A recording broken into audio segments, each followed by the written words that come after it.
Fanatics isn't just our name, it's who we are. Loyal, passionate fans dedicated to our favorite teams and to the sports we love. That's why we're honored to be able to offer fans the world's largest collection of official sports apparel and sports jerseys from all the leagues, teams, and players you love.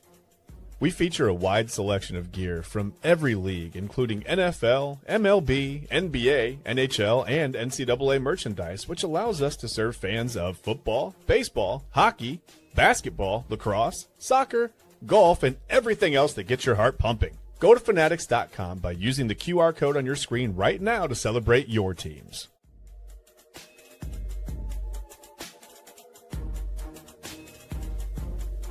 And welcome in, everybody, to another edition of Inside Edge Primetime here on the Inside Edge Network. Chad Bryan, to my right, your right, everybody's right, and that means I'm Eli Moon. We're back in the saddle on the saddle adjacent here for another edition of Inside Edge Primetime. So thankful and grateful that you're here with us for a Wednesday edition. I'll be honest, I thought it was Thursday earlier. It is not. It is Wednesday, and goodness, how could we forget Wednesday? We got a lot coming up later, of course, way back Wednesday, and so much to get after. I'm going to ask Chad B how he's doing in just a moment, but I want to know how all you are doing, whether it's your first time or you've been here before. Welcome back. Hope you're doing well. Let us know in the comments section, and of course, like, subscribe, follow Inside Edge Net on all the socials, YouTube, X, Facebook, Instagram, TikTok, Twitch. Smash that notification bell so you know when we're going live across all the socials, and make sure you stay locked in with Inside Edge Network. 4 daily shows, a lot of great weekly programming for you. Of course, go to InsideEdgeNetwork.com where you can read about all your favorite personalities like Chad Bryan and everybody else who does a great job across the network. Go to our partners page, couldn't do without them, Fanatics.com, AlleyRoseFragrances.com, Mosser Moments, SportsMemorabilia.com, W Energy, and Omega Video Marketing, and couldn't do without you at home. So go grab something nice from the merchandise store, a shirt, a hat, a mug, a polo, a windbreaker. Rep Cleveland's digital leader in your source for sports, entertainment, mental health conversations, news, and everything in between. And hey, we're on Roku. Download the Inside Edge Network app on Roku. Take us wherever you want to go. To the disco. We really want to go discoing. Disco, vacation, to the bar, to your baseball game, wherever. Place it, the bathroom, but you don't have to tell us about the bathroom, okay? It's okay. But download the Inside Edge Network app on Roku. Take us wherever you want to go. A lot of great stuff to get into here tonight. We are very excited to be with you, like we said. Before we get into any of that, got to ask my bro, to my right, your right, everybody's right, Chad Bryan. How are you feeling tonight? I'm good, man. It's Wednesday. You threw me off for a second. You're like, you thought it was Thursday, but it's Wednesday. My brain went backwards, and I was like, wait, what happened to Wednesday? I'm like, I guess we're doing Throwback Thursday. I'm like, I got the wrong graphic in there, but whatever. Maybe a little bit on this today. But I'm doing good now that I actually know what day it is. I think I'm doing pretty good. Heck yeah, I love it. This goes in the bathroom, by the way. Is that? Then do you tell us about because it's? No, so I'm not sure. That's actually a great question. We'll have to revisit that at a later time. But what I will say is I've been working on some cool stuff, Chad B, with another artist in the city, and I'll kind of leave a few of the details just up to interpretation right now. You take it for what you will. I'm working on a disco rap song with a very talented singer in the city right now. Okay. So we're starting the early process of it. Hopefully you're going to drop it later on this year, but it's going to be a lot of fun. And hopefully, you when you're listening to the disco song, you have the Roku app pulled up next to you and you're listening to Inside Edge Network. So yes. And if you're really lucky, maybe the song will maybe it'll sync up to our emotions here on the show. Yes, the shoulder turn and all. Yes, I love it.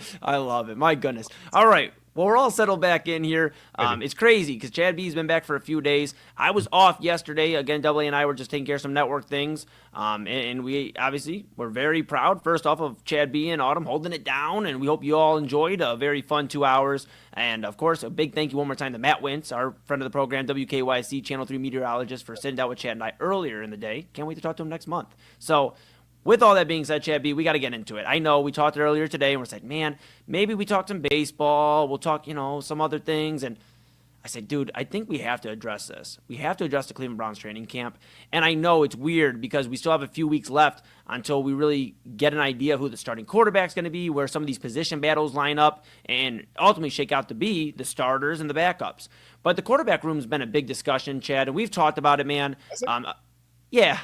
We've talked about it, and of course, everybody in Cleveland's talked about it. We've had a little bit of a different approach, I believe, here, and I kind of want to get our thoughts, yours, and of course, I'll share mine as well with the audience about where this quarterback room's at. Because, of course, for those maybe outside of the Cleveland area, maybe tuning in from a different state, Right now, the quarterback battle is between Deshaun Watson, who the Browns inked to a $230 million contract back in 2020, 2021, when they moved 2021, when they moved on from Baker Mayfield, they inked that deal.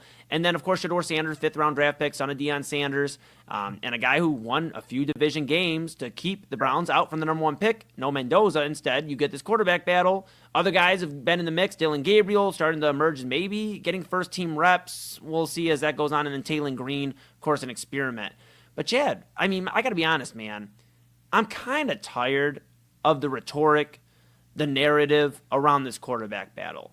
And it feels like you have to choose one side or the other. You either have to choose with the guy with a stemming list or whatever the word is, an expansive list. That's the word I'm looking for. An expansive list of off-the-field problems. Yeah. And has never been the guy that he was in Houston.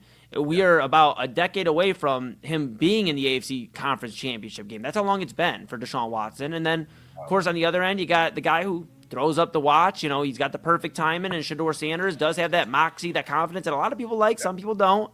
Yeah. And, of course, questions about his game because we haven't seen too much. Before we get into anything, of course, we'll talk some other news when it comes to Browns training camp, but this is at the forefront. What are your thoughts right now about how, not necessarily who's winning, who's losing, just how this narrative has been painted in training camp and really the last year for the Cleveland Browns at quarterback? Well, it's honestly, it's more than the last year. But yeah, for these two guys, it's been about the last year, obviously. Right. But I don't know. I don't know why we do this. I don't know why it's so polarizing every year. The quarterback room, the quarterback battle, even when it comes down to who's the second string, who's the third string, who's on the practice squad, for God's sake. I mean, we argue about it on social media, like some of these guys are not even human. It's the way it's. I don't understand it. I honestly, okay, and it's complicated because you do have someone who has, like you said, the just an explosion of problems off the field, right? Mm-hmm. And it's different than, it's not speeding, right? You could deal with that with Myles Garrett. It got a little bit. It's like, come on, man. Like, just I get it. You're a big guy, but like, lift your foot off the accelerator. Use cruise control. Do something, right? Obviously, it was a little bit of an addiction for him, but it's not. These are like the allegations are very, very serious. So I think if you have any kind of a moral compass, like it's difficult to look at Deshaun Watson and go, yeah, that's who I want the guy to be. That's who I want that's who I want the face of my franchise to be. This guy who has 26, accusations that have, been through the court system, been settled in some way, whatever. It's really hard to stomach that for a lot of people. And I understand that. I get it. I'm right there with you. And then you look at, Shedeur Sanders. I don't really know why people dislike him. I mean, a lot of the things that have happened around him aren't necessarily his fault. It's not like he didn't lobby to have his number retired at Colorado, right? The kid just, you're going to naturally gravitate towards your dad. He's a Hall of Fame NFL football player, right? He's a good football player. So if you've got that resource there, that's how he learned to play football. I don't think it's necessarily nepotism. I mean, you could probably go back and look at that Colorado roster. And if there was somebody else that was better than Shedeur, I mean, why haven't they gotten an opportunity somewhere else to do something bigger? You could ask yourself that question. But the kid's confident. I mean, that's what you want in your starting quarterback. If I'm looking at the face of my franchise, the guy who's going to go out there and play the hardest position in sports, bar none. And listen, catching's hard, right, in baseball, but playing quarterback is a different animal completely. It's the hardest position in sports. I want that guy to be confident. I want him to have all the confidence in the world in himself. I don't want him to look apologetic after he throws an interception. I want him to move on. Short memory, I don't care. I don't want to see you look sad on the side. It doesn't matter to me if you look like you don't care about it. If you've ever played a sport at a high level, you can't dwell on it, right? Like, you can't look sad for the crowd. Well, look how much I care. Look how down I am. I broke an iPad again because I threw a pick last drive. Look how mad I am. I slammed my helmet down. No, man, just move on, right? People will pick the strangest little personality, quirks and cues and whatever, and really ride that to some. I don't get that. Again, I don't know why the quarterback position is so polarizing here. Guys are coming in and they're trying, right, man? Like they're trying to develop. Maybe Todd Monken can turn this thing around. It didn't happen under Kevin Stefanski. It seemed like it actually regressed. The quarterback position got worse every year under Kevin Stefanski. It felt like. Right. Whether it was, the player, the situation, the play calling, just the offense in general, It just regressed a little bit every year in some way, right? So I don't think that's really that's not a fair. You can't really use that time. Plus, we had a quarterback. We had Baker Mayfield here, and then the Browns engineered. Come on, it's the worst trade in sports. Right. It's the worst trade in sports history.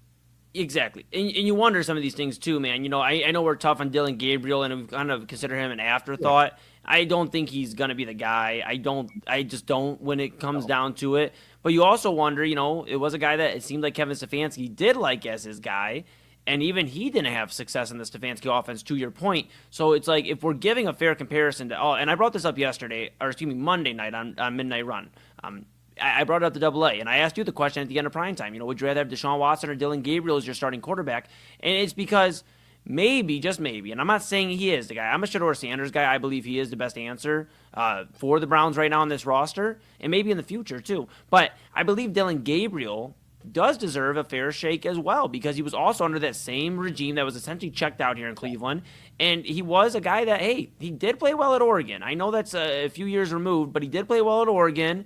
And I think he deserves just as much of a shot as some of these other guys. And I'm not mad about him getting an opportunity to work to first-team reps. I think Todd Monken, the head coach of the Cleveland Browns, first-year head coach, is doing a fantastic job of making him earn it. Hey, look how you look against the third string and the second string, and then maybe we'll give you some reps. Yeah. I do also believe there's a reality where he will start or at least get a good chunk of preseason action in one of these games. Whether it is week 1 or week 2, I believe we will see some extensive Dylan Gabriel time on the field because Todd Monken wants to see all of these guys. But I just think, just when it comes down to the narrative, and I understand, and this is not a bash on anybody that is out there covering the team because I know there's a lot of insiders that know more about the ins and outs and what we see, obviously, from where we're at. I get that. Yeah. But it's also like I understand there's a fatigue, and that's the thing.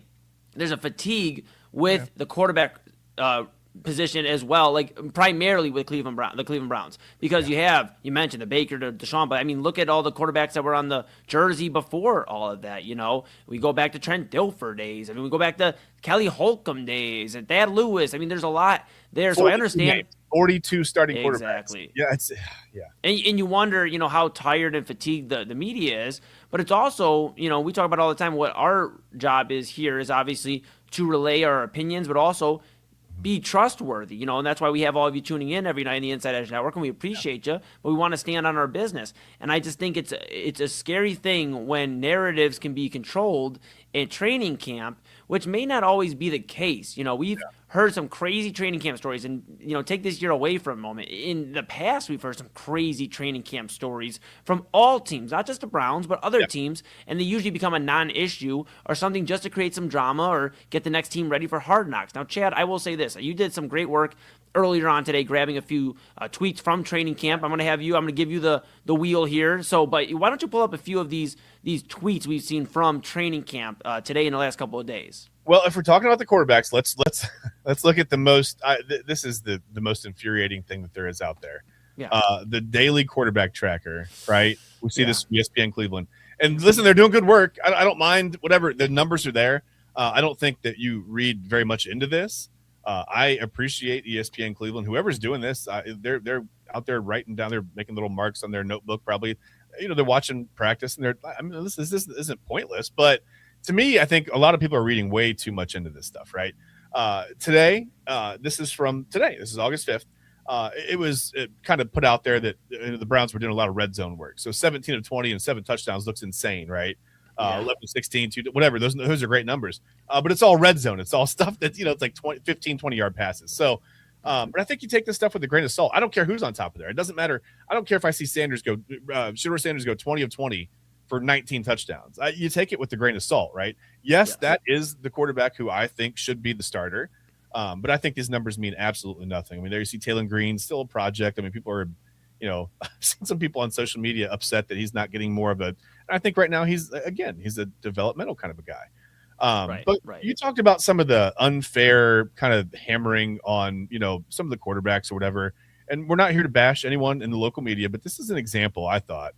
This is a tweet from M. Saw our faces. They're lovely faces in between because, StreamYard does the little delay thing now. Yes. But this is a tweet from Tony Grossi. And I mean, I don't have to read it for you, but I'm going to read it anyway. Todd Monken had one period designed to test quarterback's cadence. Big issue with him. Watson was able to draw defense offsides twice. Sanders couldn't do it. Says. He just didn't do it. He could, he just didn't, right? And maybe Watson went first, and now the defense is like, okay, we know what's going on, right? Like, let's not jump. Anyway, we don't know. There's no context here. It's just words. Monken insists you can't have elite offense without elite cadence. What the hell is elite cadence?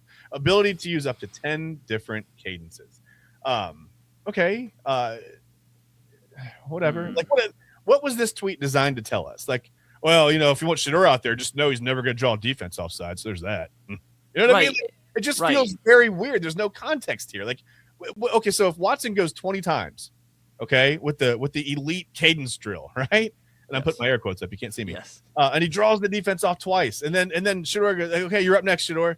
And he goes 20 times. The defense goes, hey, man, like, we know this is the drill. Like, right. We know what they're trying to do now. Like, we get the hard count, whatever we're not going to jump anymore, right? You start to like learn that. So it's not that this isn't a big deal, right? I just thought this is weird from Tony Grossi, and then I'll end on a positive note because we've talked about the Browns all of a sudden have some wide receivers, right? We don't talk about much about the wide receiver room, but the Browns have some pass catchers, and we've said like, hey, maybe they need to get a little bit creative with some of these guys, right? Yes. And see our faces again. There we are. There we go. Daniel Oyafusi says, today the Browns have gotten the ball to Denzel Boston on an end around and jet sweep. See, that sounds like that's fun to me. That's exciting, right? He's made big plays downfield in training camp, but he's being used in a lot of different ways on offense, in addition to returning kicks and punts. And this is what we talked about in the draft, right? Just having that weapon that you can use on special teams and gadget plays. But he's also a reliable wide receiver. And I think that this is the most exciting tweet to come out. And that's like, one is so pointed toward the positive and one is so pointed toward negativity and polarization. And I'm going to bring us back here. I don't necessarily understand and I get it. You want to create discussion, right? Clicks are great. If you're in the media, I understand that. But I don't understand, the polarization of these guys so early on in training camp when you just want fans rooting for. I'm rooting for the name on the front of the jersey, right? I just want the Browns to win. I don't really care at the end of the day if my guy went, 12 of 26 on a day in training camp and threw 4 touchdowns, but he threw a pick. So let's get him out of there. Like, I don't know, man. I just don't understand the necessity to create that polarization between fans to get them like at each other's, I don't understand it. I don't get it. Well, and to add on to that, not even just fans, but also the other players that we don't take into account, I believe. Not necessarily us, but, media and other outlets don't take into account.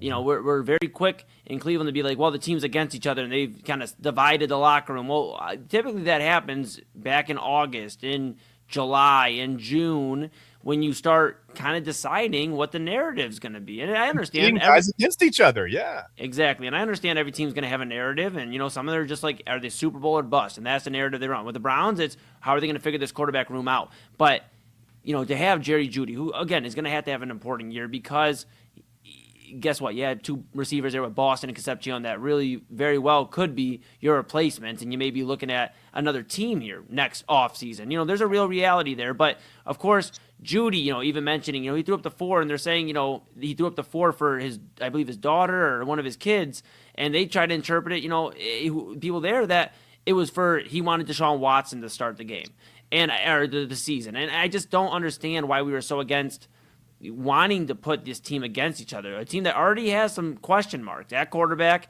at some of these other positions, how they're going to live with life after Myles Garrett on the defensive side. And now it's like you're putting guys that are trying to figure out the offense, trying to get their footing in the NFL level. Hey, who do you think the quarterback should be? Well, that's not up to them. That is up to Todd Monken. And you're asking a lot of these guys that, again, have either not played in the NFL in a regular season game or have spent a season. Even if you ask Harold Fannin and Quinshon Judkins, they've played. Judkins missed the last game, and Fannin missed.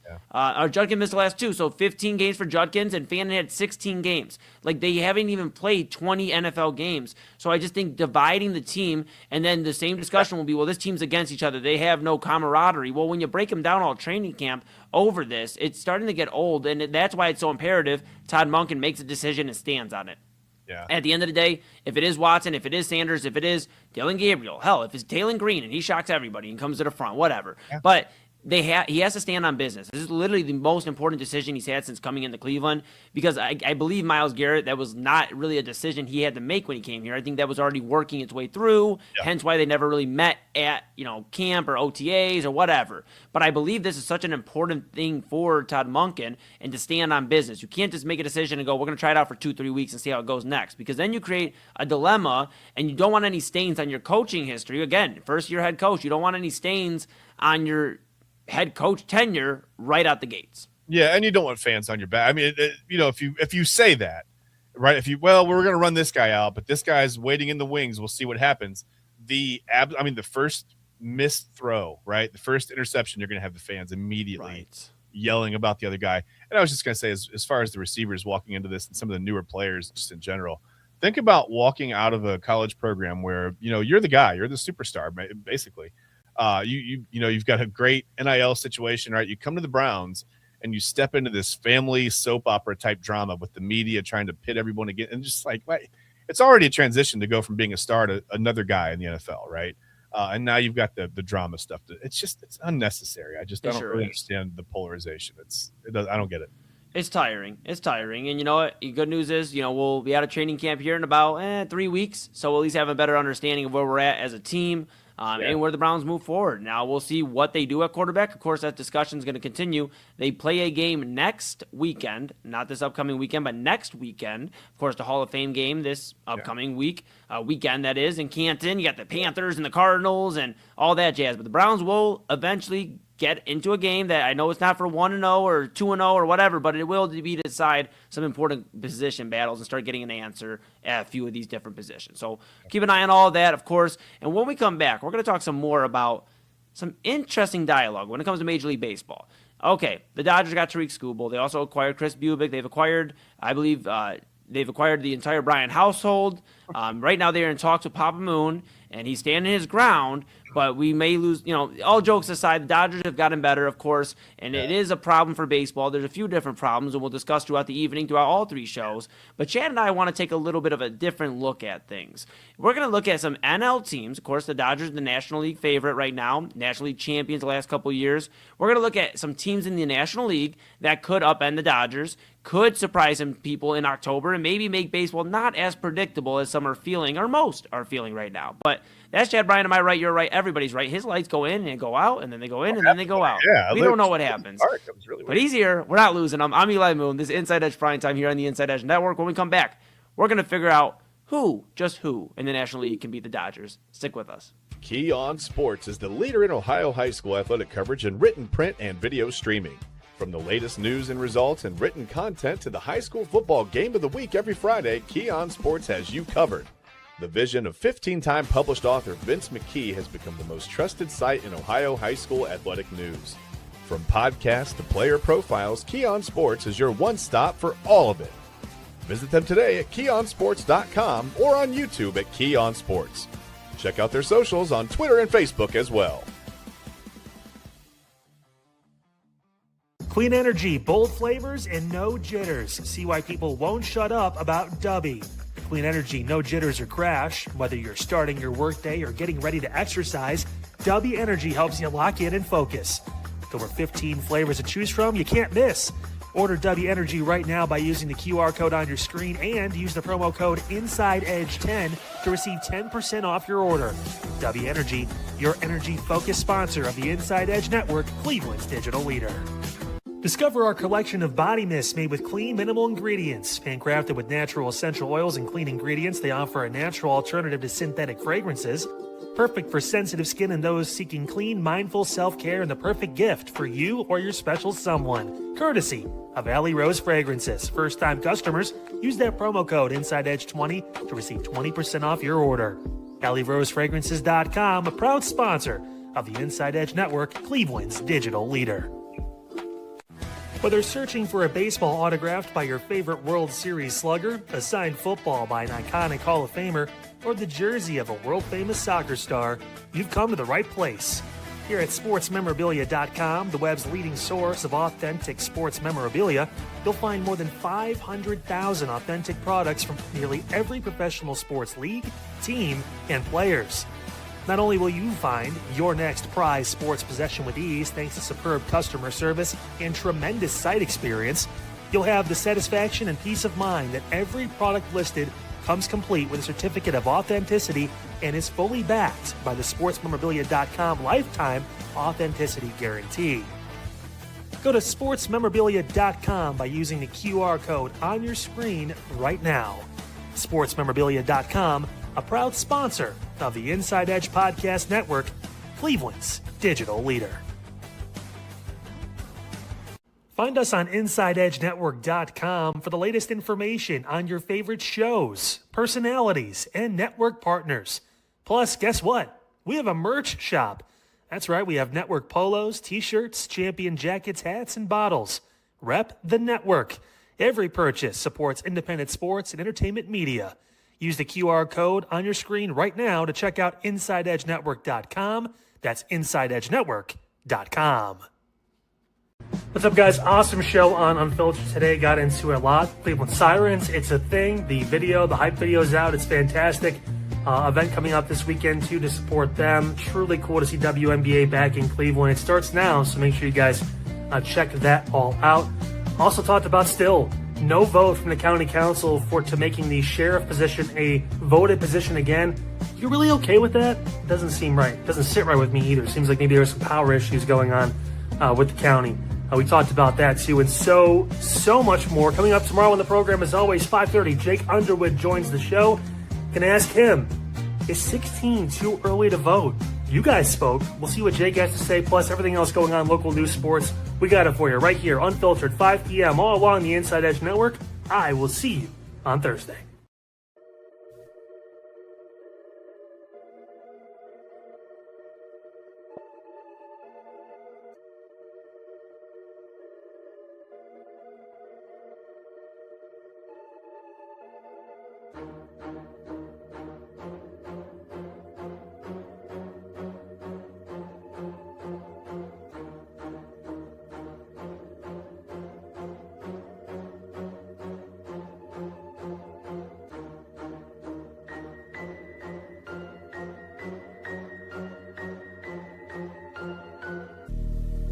And welcome back to Inside Edge Primetime here on the Inside Edge Network.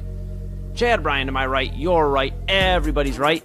I'm Eli Moon. We are back in the saddle, on the saddle adjacent, of course. Talked some Browns training camp in that opening segment. A lot to unpack from the quarterback room to everything else. And we'll get some answers here throughout the month.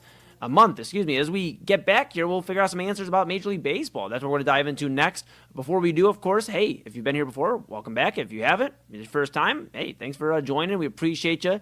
Make sure you like, subscribe, follow at Inside Edge Net on all the socials, YouTube, X, Facebook, Instagram, TikTok, Twitch. Smash that notification bell so you know when we're going live. 4 daily shows you heard there from Kyle Cornell, our afternoon host, 5 to 6 p.m. on Filtered with Kyle Cornell, Monday through Friday. And then the 3-hour, 3-show, 1-stream phenomenon, Inside Edge Primetime, 10 to 11, Chad and I. Then 11 to 12, you have the Daily Spiral with Autumn Chisholm, and, of course, a rotating co-hosts of Double A Anthony Alford, Chad Bryan, and myself. And then Midnight Run, midnight to 1, Midnight Run with Anthony Alford, our program director and our bro. A lot of great stuff here. Make sure you smash the notification bell Inside Edge Net. And check out all about the personalities at InsideEdgeNetwork.com. Read about all your favorites here across the network, Inside Edge Network that is. And go check out our partners page. Couldn't do without them. Fanatics.com, AlleyRoseFragrances.com, Monster Moments, SportsMemorabilia.com, W Energy, and Omega Video Marketing. And couldn't do it without you at home. So go grab something nice from the merchandise store. A shirt, a hat, a mug, a polo, a windbreaker. Rep Cleveland's digital leader and your source for sports entertainment, mental health conversations, news, and everything in between. And make sure you take us on the go with Roku, the Inside Edge Network app on Roku. Wherever you want to go, take us with you. We'd love to go for the ride. All right, with all that being said, we're going to dive into some baseball like I mentioned here before the break. Everybody's been doom and gloom, so much so that Chad B has went from light to dark and dark to light. He just doesn't know how to feel anymore about these Dodgers. But if you missed it, Twilight over here. I don't know what's going on. Yes, I love it. If you missed it, of course, the Dodgers broke the internet again. They acquired Tariq Skubal from the Detroit Tigers over the weekend on late Saturday night. And, of course, now they have a super team. Well, they had one. Now they have a mega super team. Of course, Chris Bubick as well, all-star pitcher from the Royals, over there to L.A. as well before the deadline. A lot of things to unpack there. And everybody's like, well, the baseball season's over. And, of course, the Guardians here They have made it where, okay, we at least have some pep in our step. The recent games against the New York Mets have kind of stopped that a little bit, but we'll see how they get back on the winning track. I want to pivot here, Chad Bryan, to yeah, that's right, I'm using the full government. We want to pivot over to the National League because that's where the Dodgers reside in, and there has been some talk. So they've been the defending NLCS champion, of course, World Series champions the last couple of years. The Brewers have made some noise and have had the best regular season record as of last year. They have kind of been a thorn in the Dodgers' side throughout the regular season, then come playoff, But you have them. You have some other teams as well that are looking to knock on the door and kind of kick that door open to stop the Dodgers, to upend them, and get a different team, a fresh look out of the National League, which begs the question. Excuse me, we're going to have that tonight. Mm-hmm. What teams in the National League can beat the Dodgers? Who can beat the Dodgers in the National League? I have a few teams in mind. I know you do as well. I'm going to open the floor to you first. Okay. Who do you think, just off the top of your head, I know we've been looking into it today, but after some research and just right now on the spot, who do you feel the Dodgers could be upended by in the National League? It's the Rockies. No, it's not the Rockies. Oh. Yeah. Well, it's a hitter's ballpark, so maybe they could. That's it. Yeah, you can't pitch there. No, that doesn't matter. No, unfortunately they don't do a good job filling the roster. But no, I don't know. You look at the standings. I mean, it's funny. The Dodgers have everybody in all of baseball. They have all the talent. They're stockpiled there. The Brewers still have a better record. The Braves have a better record right now. But it's not. It's not really the Dodgers. It's weird because the Dodgers aren't built, as weird as that sounds, for the marathon, right? They're built for the sprint. I mean, they are absolutely horrendous. I mean, you look at the rotation; it's a nightmare. Not a lot of teams match up very well. It's baseball is just baseball is a weird thing because it sometimes it just comes down to who's hot and who's not, right? You go into October, and your whole offense can just suddenly cool off, and no one knows why. There's no reason, right? People want to fire a hitting coach or they want to get the strength and conditioning guy out of here. Somebody pulled a hamstring. Baseball's a weird sport. It's like that, right? It's hitting is contagious. I know that doesn't make sense, but you play enough baseball and you see it. I mean, you see a whole team will go through a string of 15, 20 games where they hit 208 as a team, right? And then you have a string of 10 or 15 games where you hit 380 as a team, and you hope that string comes in October and not in April and May because obviously you want to be hot at the end of the season. But I mean, you look at the Braves, the way they're constructed. I mean, I don't know. I mean, the pitching staff scares me a little bit. You've got Spencer Schwellenbach, who hasn't regained full velocity yet. He's going to probably start throwing some minor league outings soon, but he's been on the 60-day. He's been on the IL all year. Spencer Strider, no one really knows what exactly is going on. It seems that he's done. There was talk of maybe moving him to the bullpen. So now you've got Chris Sale, Tyler Mahle, you've got Grant Holmes, Bryce Elder, Martin Perez. And just to show you how fickle baseball can be, Reynaldo Lopez was the Braves' fifth starter a couple years ago, went 8-5 with a 1.99 ERA, right? And if you look at those numbers, they're completely different from the lowest ERA he'd put up in the season before was 2.76 back in 2022. So I think I had even told you, I don't know if it was on this show, another show, I said, well, look, the expectation is probably Reynaldo Lopez is not going to put up another year like that. He's going to regress. That's what baseball does, right? Yes. He hasn't been the same since. He's made how many starts? He's made 12 starts since 2024 when he had that year. He's, a total of 4-3 with about a 4.8 ERA, it looks like, just to try to average those out. But so again, you don't know. Baseball is just a cruel sport sometimes. You can feel really, really good, go out on the mound and not make it out of the second inning, or you can feel like you can't locate anything and suddenly you're in the top of the eighth with a no-hitter and you're like, what even happened today? Right. So that makes it very tough. But the Dodgers, like I said, they're not really built for that marathon. As good as they are, they're really built for the sprint. So that's what it's going to be a team like the Brewers with, an ace like Zarowski, right? Chris Sale is a legit ace for the Braves. It's going to have to be a team that can catch you twice in a series with a pitcher, maybe 3 times if it goes 7 games. And then you're going to have to get one win from somebody else somewhere. It's just going to have to be like a lucky bounce somewhere. But that's what we've come down to at this point with the Dodgers. I mean, they're just such a super team that in a 7-game series or even a 5-game series, they're very, very difficult to beat. So it's going to have to be a team with enough starting pitching, enough bullpen help, and you're going to have to score some runs as well. So, I mean, really, if you look at it, I mean, unfortunately, it looks like it's the Brewers or the Braves, and the Braves may not be healthy enough to even be in that conversation, Eli.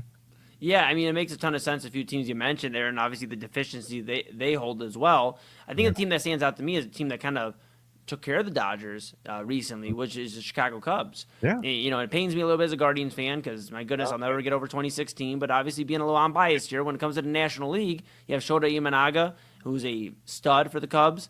They also went out and got two, you mentioned pitching prospects or pitching rotation. I know Kevin Gausman gets a little bit of hate, from he's up and down and all the stuff with him, but still a quality arm, a guy who's been in does well with baseball. changes of scenery, though. When he changes scenery, he comes in and does well right away. So Gausman's there, Sure does. Yeah. And also Clay Holmes. I know your favorite team, the New York Mets. Yeah, you had to part of ways with them, but all joking aside, of course, Clay Holmes, a guy who we talk about off-speed pitches and a repertoire. He's a guy that can really catch a few of these guys swinging out of their shoes in this Dodgers lineup, and I think the Cubs did a good job getting that starting rotation to where at least they have three quality arms.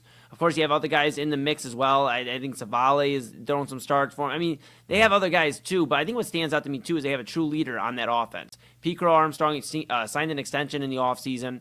He is locked in as the Cubs leader. Of course, you have other guys there too as well. You look at this lineup. Michael Busch has a lot of pop at times in that first baseman role. Dansby Swanson, he's been there a while. I know he's not the most efficient hitter, but he provides leadership because he's been there for a minute. He's a catch guy. He gets a hit when you need it. Exactly.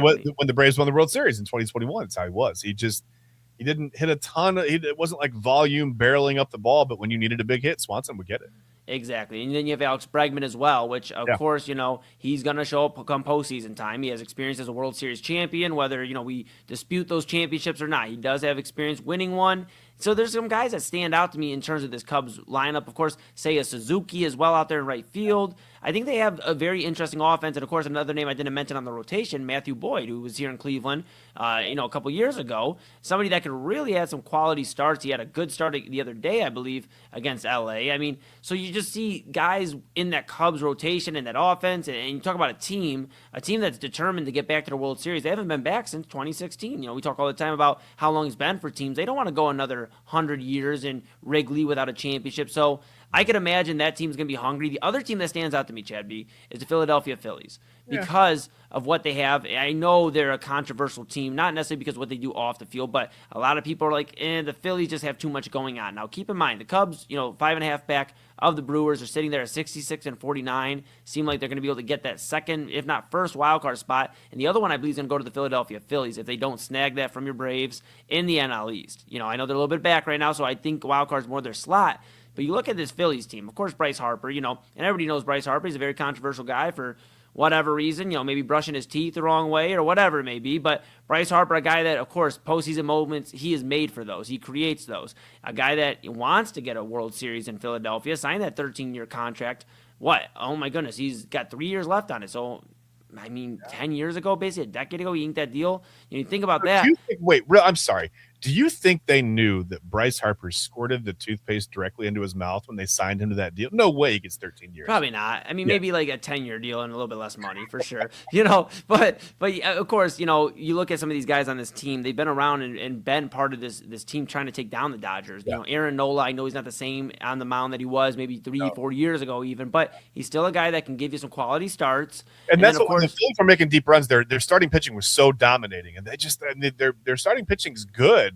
But it's not that kind of a dominant rotation anymore. It's not, but I think where they lack in pitching, I think they acquire a ton in offense, or can provide that offense to go into a battle. I think that's what I'm looking for, at least me personally, when I'm looking for a team that can beat the Dodgers in the National League. The Cubs, I would say, are, in my opinion, the most well-rounded team to beat them. I'm only excluding the Brewers because we've seen that.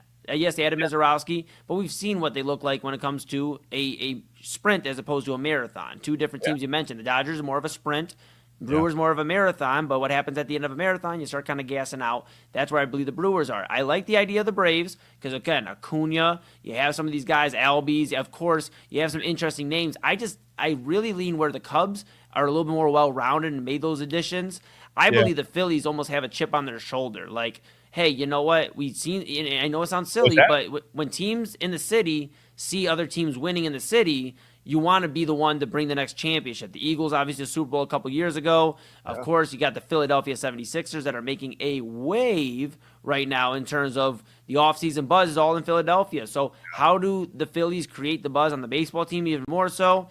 Well, you had the All-Star game there in the festivities, but now if you can have a deep run and be the ones to beat the Dodgers. Again, Kyle Schwarber, a guy who's had big moments, a World Series champion. I know we know him here in Cleveland, but Kyle Schwarber, Trey Turner, Bryce Harper, they also added Luis Ariz. They have a guy that, and the funny thing, I read something on social media earlier today. They said, wow, it has only taken about 4 or 5 teams for somebody to realize that you probably shouldn't put Ariz in the leadoff hole. You probably should put him, at least number 2 or something so he can bring some runs in. And he's been very productive, already an RBI single for the Phillies. He's provided runs.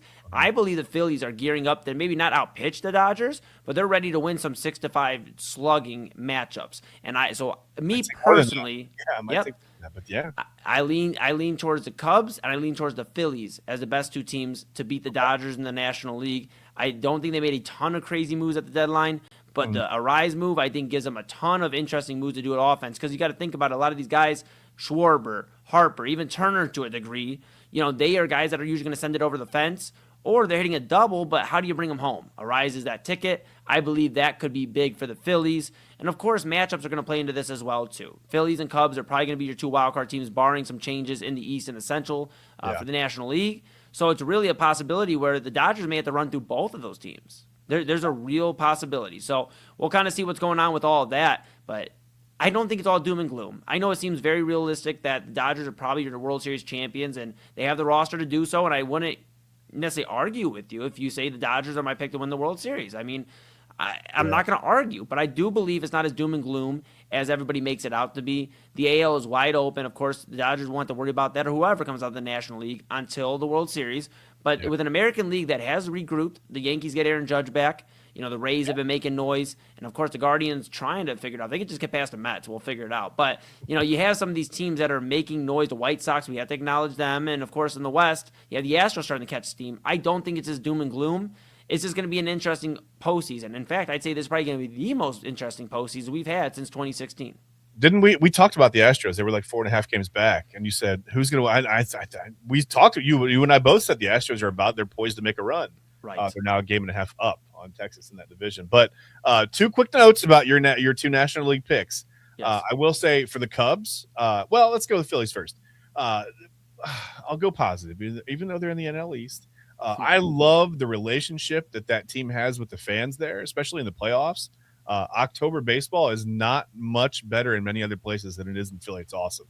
It's a cool environment. So that's fun to see, even though I don't like it when they win. And as far as the Cubs go, we talked about, one of the offensive leaders is Pete Crow Armstrong. Did you see where he said he thinks maybe Babe Ruth didn't exist, Eli? Well, we weren't including that in this, but yeah. Oh, you have to include that, because if you're going to squirt toothpaste directly into your mouth and say things like, maybe Babe Ruth, I don't know if you're mentally ready to lead your team to the World Series. So, come on. We'll see. I love it. Hey, you know what? One day, way back when, Robert Zicki had to break the news to Double A and I that Ty Cobb was dead or unalive. Oh, okay. Yeah, that was 10 years ago. Well, so right. we've grown since then. I thought he was 134. I thought he was just out there stealing bases still. I don't know. Legend says. Legend says. Well, hey, you know what? Speaking of going way back, we're going to go way back on this next site. We're going to take a quick pause here, hear a few words from our partners. Appreciate you. Don't go anywhere. Grab your dinner, grab your caffeine, get ready. Of course, we have another segment of Primetime, and then later on, the Daily Spiral at the top of the hour with Autumn Chisholm and Chad Bryan tonight. And then Midnight Run with Anthony Alford, our program director and our bro. And I'll be rocking with Double A behind the scenes as I usually do. He'll call me up on screen. I'll say hello to the people. But that'll be later on. Of course, we have much more business to take care of here when we come back on Inside Edge Primetime, way back Wednesday. That's Chad Bryan to my right. You're right. Everybody's right. I'm Eli Moon. This is Inside Edge Primetime in the Inside Edge Network, and we're back after this. Fanatics isn't just our name, it's who we are. Loyal, passionate fans dedicated to our favorite teams and to the sports we love. That's why we're honored to be able to offer fans the world's largest collection of official sports apparel and sports jerseys from all leagues, teams, and players you love. We feature a wide selection of gear from every league, including the NFL, MLB, NBA, NHL, and NCAA merchandise, which allows us to serve fans of football, baseball, hockey, basketball, lacrosse, soccer, golf, and, well, everything else that gets your heart pumping. Go to Fanatics.com by using the QR code on your screen right now to celebrate your teams. That's Fanatics.com, a proud sponsor of the Inside Edge Network, Cleveland's digital leader.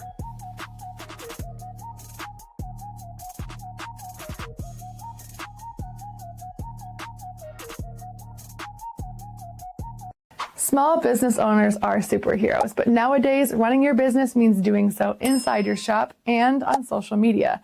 That's why you should make Omega Video Marketing your sidekick. With a decade of content creation experience, I create dynamic, informative, and fun videos for your specific social needs that will increase brand awareness, get you more followers, and keep your social pages and websites current and fresh. I offer flexible pricing and turn times and will work with you to understand your brand and your story. All of that comes from the heart. My award-winning expertise is just the cherry on top. So let's get connected. After all, your brand is the alpha and my expertise is the omega. Discover our collection of handcrafted candles. That's right, every product is thoughtfully created in small batches free from harmful toxins for mindful everyday indulgence. Our candles are hand-poured in coconut soy wax with natural wood wicks, offering a long-lasting burn and rich fragrances. Create a cozy, safe ambiance for your home with candles from Alley Rose Fragrances. First-time customers use the promo code InsideEdge20 to receive 20% off your order. AlleyRoseFragrances.com, proud sponsor of the Inside Edge Podcast Network. Mosser Moments Photography is a husband and wife wedding photography team based in Cleveland, owned and operated by Inside Edge Network's very own Ryan Mosser and his wife Hallie. For the past 10 years, they've captured more than 100 weddings across Northeast Ohio and beyond, always working together as a true two-person team. Their style centers on authentic, emotional storytelling, documenting the real moments between two people in love and creating images that feel natural, comfortable, and true to the couple. Rooted in Northern Ohio but inspired by their travels, Ryan and Hallie bring a warm, personal approach to every wedding day. Their work blends experience, consistency, and a genuine passion for helping couples relive their best day through timeless photography. Learn more at MosserMomentsPhotography.com by using the QR code on your screen right now. MosserMomentsPhotography.com, a proud sponsor of the Inside Edge Network, Cleveland's digital leader. Well, Side Hustle Podcast is ready to go. And Kyle, we talked SummerSlam. We did, and we're going to have the results this coming Friday morning. A nice little 4 to 5 days to really, marinate with what the fuck happened over the weekend when it came to SummerSlam. I mean, did, Seth and Roman hold weight? Was it a true grand finale to that feud that's, over a decade plus in the making? Is CM Punk still champion? Did Nick Aldis, show up and show out, and his one chance turned into a golden opportunity? There's going to be so many questions that need to be answered. Plus, Evander had some interesting things that we were going to talk about too when it comes to just overall lists and things. We haven't done lists in a long time on this program. I think it's been months and months and months. So we'll throw one of those at your guys' way too. This coming up. Yeah, we cannot wait. The Side Hustle Wrestling Podcast, only here on the Inside Edge Network.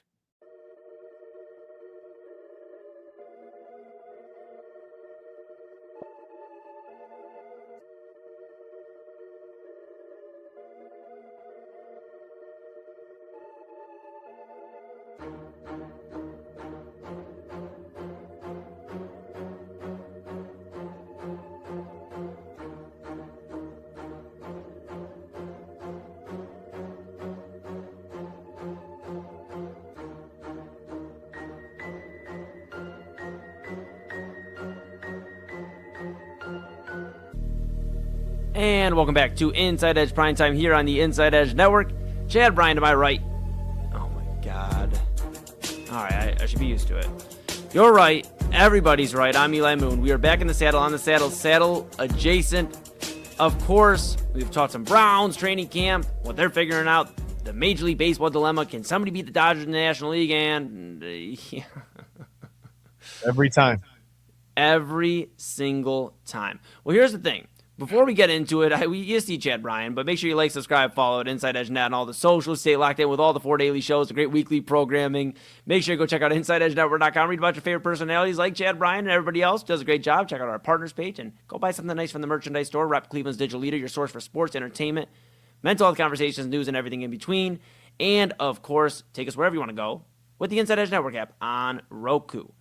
All right, I'm used to it at this point. I get a little nervous still, but it appears you went back in time. Yeah, I think we're used to this now. This is the thing that we know is going to happen. I'm going to come back a little fuzzy, a little black and white. That's okay. It's funny. I held up my water. It's always black. That wouldn't have changed. But yeah, that was the only thing I had close to me. It was that on my phone. They're both black. So it doesn't matter because it's Wednesday, and that means, well, I just went back in the time machine. Here I am in black and white. It's time for Way Back Wednesday. Yes. We got to get music for this segment. We can't do we couldn't even do the in the because the stream deck isn't working. Do. Yeah, we got to do something. Are we allowed to do circus music? Probably not. Probably not. Well, listen, Way Back Wednesday. I went way back. The first one on what is today? I almost said July. It's not July anymore. I got to stop living in the past.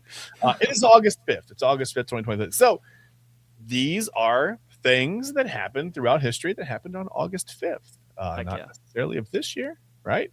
Because this first one happened back in Check's notes 1305.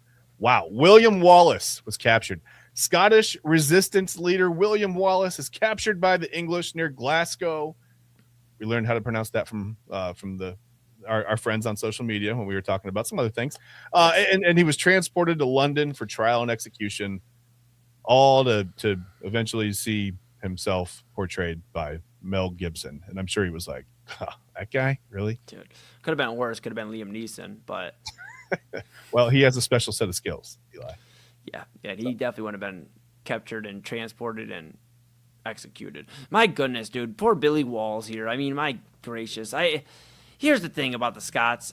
Glasgow. I mean, potato. One thing's for certain. I don't know. Not if you're from Scotland. It's Glasgow for sure. All right. Well, listen, I'm from Ohio. So, but what I will say is that it's pretty crazy, man, just seeing some of the notes of, like, I don't know, just war and, like, some of the things that have happened, like, over time, man. And, I'm not going to get political. We don't do that on this show, but some things just kind of never change. I mean, across the world. And it's kind of crazy to think even 1305 this was happening. And look, I was a history buff. I'll be honest. I've been out of school. I graduated. I know you're about to make you old. 2015, I graduated high school. So I haven't been the biggest history buff since then, but I do love some good history lessons. A good start here, Chad B. Good start. Well, that's William Wallace back in 1305. All right, we're going to fast forward way, way into the future. We're going 500 plus years. Ready? 500 plus years. Here we go. Here we come. All right, cool. In 1861 on this day, President Lincoln. Listen, Abe Lincoln did a lot of things. Did a lot of great things as president of the United States. This isn't one of them. He signs the first U.S. personal income tax into law, imposing a 3% tax on incomes over $800. Yeah, way to go, President. Thanks. Yeah, I mean, just some things. Yeah, you just would like to have a talk with the man and You figure take out the good with the bad, I mean, but this is just. I mean, my goodness gracious, and I got a big thing with. Obviously I pay my taxes, but I get so sick of the tax thing, man. And it's like, you got to pay your city, you got to pay your federal, you got to pay this, you got to pay the gas. Yeah. You got to pay your gas tax, and you can go to the pump and pay $80. Yeah. I'm just so tired of it. And gas tax can be a few different ways. It's either if you're at the gas pump or if you're at Taco Bell. You just choose and pick your battles. But yeah, it just, my goodness gracious. You pick the good and the bad, but hopefully you had at least a discussion with the guy. It's funny, if you get gas, you pay a gas tax. If you go to Taco Bell, you still pay the gas tax in one way or another. But I just think that it's unfair that you have your income is taxed, right? Yes. And then if you buy something, you go buy something with the money that was taxed. That is taxed now. If you want to sell that thing that you bought, that profit gets taxed. Pretty soon we're going to have a margin where there's tax on the tax. I don't really know. Whatever. Tax on tax. Whatever. Yeah. The only time I want to see tax rather is when it's thumb tax in a hardcore match in like the WWE. That's the only time I want to talk about tax. There you go. That's fair. Get a couple chairs, maybe breaking. Yeah, that's whatever. That's fine. Watch this, Chad. I'm going to make it a nice face this time. Okay, here we come. This one's cool because this one happened in 1914. And, wait, before we do this, let me ask you this. Okay, I'm going to tell you what this one is. Sorry. Hold off on the face just 1 second. Why the face? WTF. Okay, here we go. In 1914, on this day, the very first electric traffic light was installed in the United States. Eli, do you know whereabouts that would have been? Could you fancy a guess? I'm going to say Cleveland, Ohio. Hey. If I had the stream deck working, I would give you a ding, ding. Thank you. Yes. I forgot to make a face. 1914, the first electric traffic light was installed in the U.S. at the intersection of East 105th Street and Euclid Avenue in Cleveland, Ohio. And there is this poor fella right there. What you're looking at right there is George Spaller. He was a signal technician. He is standing with a dismantled traffic tower. That was in 1939 was when that picture was taken. So this is about 25 years after. But you can kind of get an idea of how big these things were. I mean, they were absolutely massive. Like, look at the size of that thing. He's in there working on that or whatever. But yeah, George Spaller, there he is working. He was a heck of a guy. He was the guy you called in. I guess the traffic lights went haywire, and you called George in, and he went and stood in him like that and said, "Hey, you better get your act together." And then they fixed themselves. So yeah, 1914, the first traffic light ever, well, electric anyway, in Cleveland. I love it. I love it. You know what? And you know what? I got a story here for you.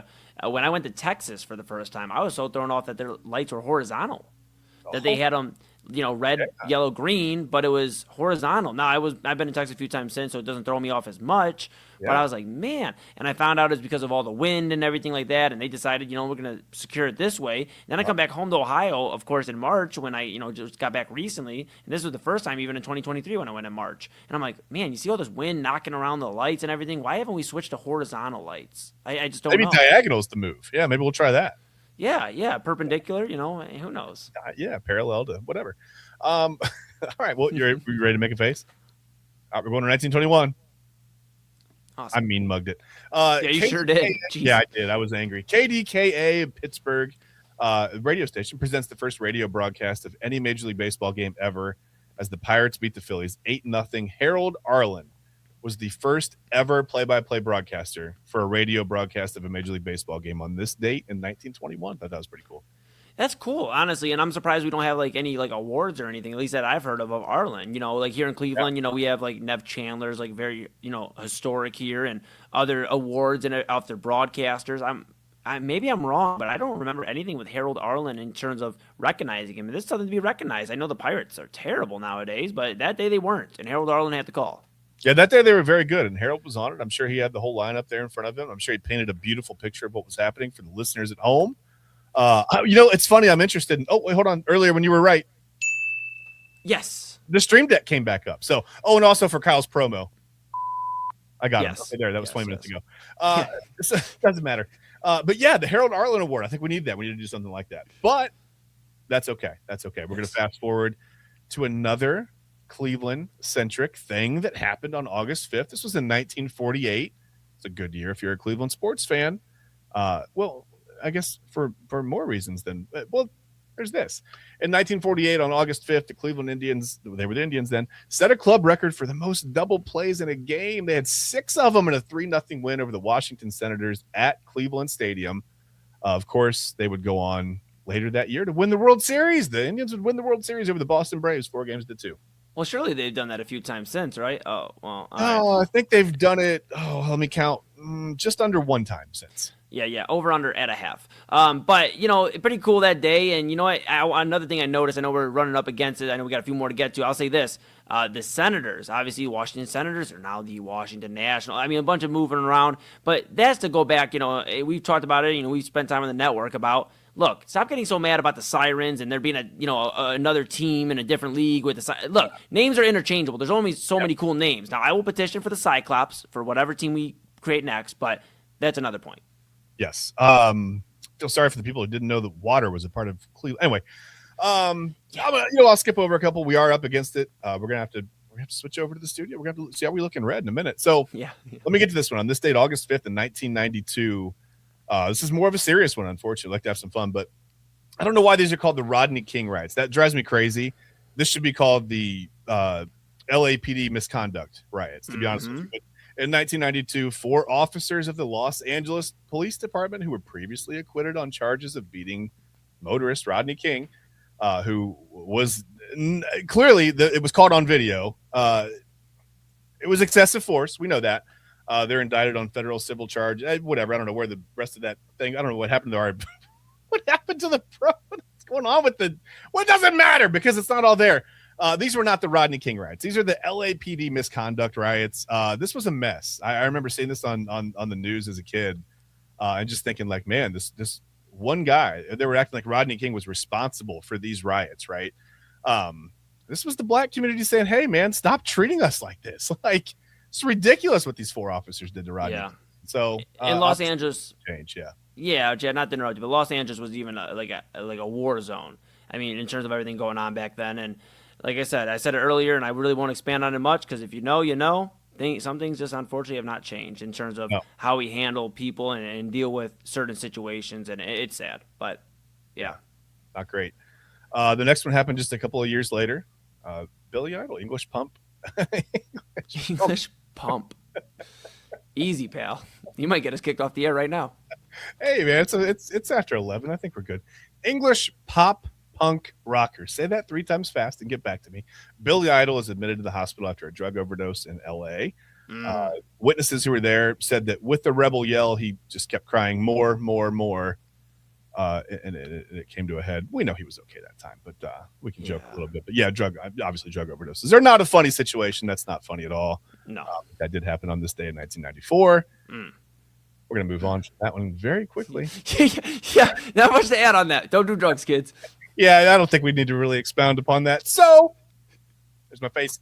In 2001, so my last one. 2001, the Cleveland Indians tie an MLB record, erasing a 12-run deficit to win 15-14 over the Seattle Mariners. Wow. So surely they wouldn't go on to do something like losing to those same Mariners in the playoffs that year, would they? Well, some of them are ready for a marathon. Some are ready for a sprint, like we went over. But I do remember this was the Randy Johnson start, I believe, right? Randy Johnson was a crazy game. John Rocker actually picked up the win in this game. I have the box score here. John Rocker picked up the win in relief. No, Aaron Seeley pitched this game. Okay. For the Mariners, he was the starter. Dave Burba was the starter for the Cleveland Indians. He went 2 innings, gave up 7 earned runs on 7 hits. He did strike out 2 and walk 1, so there's that. But yeah, Rich Rodriguez, not the Michigan and West Virginia football head coach, Rich Rod, but Rich Rodriguez pitched a little bit in relief. Bob Wickman came in this game, and like I said, John Rocker came in and threw an inning and picked up the win in relief in this game. So it was a pretty wild game. Absolutely. I love it. You found some good finds there, Mr. Bryan. A very great dive back into the time machine. Everybody's safe, everybody's sound, and you've been wearing your seatbelt recently, I can see in that machine. So you've been making some progress. Pretty. I mean, other than just, like I said, I come back in black and white, I'm a little fuzzy, a little tingly. I feel a little weird for the first couple minutes of the segment, but other than that, I think everything's gone pretty smooth over the last few weeks. I love it. Well, hey, we're going to do a little switcherooski one more time. We might get Autumn up here. I don't know. Oh, no, it's just us. Look at that. Boom. Never know sometimes. Whatever we set it as is what's going to be. So I just always like to give the heads up. But, of course, we ran a little bit over. We appreciate Autumn for being so patient. Maybe she'll revisit where she was in 2001 during the Seattle Mariners and Cleveland Indians at the time. And, of course, Chad, you'll feel old because – all right. And the Daily Spiral coming up at the top of the – I was in 1305 with the Way Back Wednesday. So I thought that was fun. I remember that was a beautiful summer. Anyway, go ahead. Sorry. Yes, I wonder if your kids asked you how the 1300s were. Anyways, that's it for Inside Edge Primetime here in the Inside Edge Network. We're back tomorrow, 10 o'clock sharp. We are rocking and rolling. Maybe we'll have some right answers for you, but you know who will have some right answers for you and a lot of very strong opinions and thoughts. It's Autumn Chisholm. We're excited, of course. The Daily Spiral coming up at the top of the hour. We're going to have quick station identification and one of the coolest intros in all of mankind. And Autumn Chisholm and Chad Bryan right here on the Inside Edge Network right after this. Sure.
There was so much going on in that last segment. I don't even know where to start. First of all, if you want to know how old I was in 2001, it was 6. I was 6. I was 6 years old. Okay. I don't even remember the Guardians at that point. I don't even think I was a fan. No, actually, I was, but not old enough to know what was happening. Right. So I was You weren't like 6. watching Aaron Seeley closely when he pitched at that point at 6 years old? No, not No, bad. no, no. I think I knew Manny Ramirez, Jim Thome, and Omar Vizquel. That's the only 3 I knew. Well, they all had big games. Jim Thome hit 2 home runs in that game, actually. Only had, I think, 2 solo home runs. Oh, and Kenny Lofton, because my brother had met him the previous Christmas at a random like mall signing. Okay. Yeah. Kenny Lofton was a guy, as I understand it. I didn't live in Cleveland back then. Or I wasn't in the area. I was in Northeast Ohio. But he, as I understand it, he was regularly out and about and pretty personable and a pretty happy guy. And then he got traded to Atlanta, and it was just so visible that he didn't want to be with the Braves. And I wasn't mad at him. I understood. I mean, I had, I saw him play in Cleveland. I got to watch the World, whatever. I get that he wanted to be there. He never wanted to leave. It looked like he was just a broken man in Atlanta. I felt terrible for him, to be honest. I keep forgetting you're a Braves fan. I really do. I keep forgetting. It happens. I was glad that Lofton found his way back eventually. But yeah, that made me sad. He looked like a broken man in Atlanta. And I know a lot of Braves fans were really mad at him because he didn't, but whatever. I mean, the guy's heart was in Cleveland. There's nothing wrong with that. Yeah, his heart's always been here. But yeah, just a rant. Like I popped in at the weirdest time. First, okay. We're not even going to talk about the Rodney King riots. That was a shock. I was like, whoa. Yeah. Let me talk about the first traffic light, where it is located. Okay. Where it is located on 105 in Euclid is hell on earth. Because I used to take that way to work every single day, right? That one particular intersection is a nightmare because it turns from a 2-lane road it actually turns from a 3-lane road into a 2-lane road, and then you turn and it's a 1-lane road. Oof. And half it should be a 2-lane, but half of it is 1 lane because it's also a bus lane. Oh, Not only is it a bus lane, it is a health line bus lane. So it's even worse. Woo, let me tell you, when I heard that intersection, I'm just like, oh my God. So they're responsible for hell on earth. Okay. All right. Wow. That's the very first electric traffic light. That's not crazy. And you want to know what's even worse is that light, every single time I would go that way to work, half the time would be out. It's the oldest light in America, so that makes sense. But welcome back to today's Spiral, everyone. As you can see, I've already started. It's been a day for me. I've been up since 5 a.m. Yeah, I've been up since 5 a.m. So I'm one of the two. I'm either going to be real wired or I'm just going to be dragging. But we got some topics. Chad, I'm going to give you like I gave you last night. I'm going to give you 3 options. All right. Do you love a good brand night in sports, a la a Marvel night, Pups in the Park, a good theme night, or like a Barbie game for the Atlanta Dream? So do you love a good brand night? Yeah, that's great. Okay.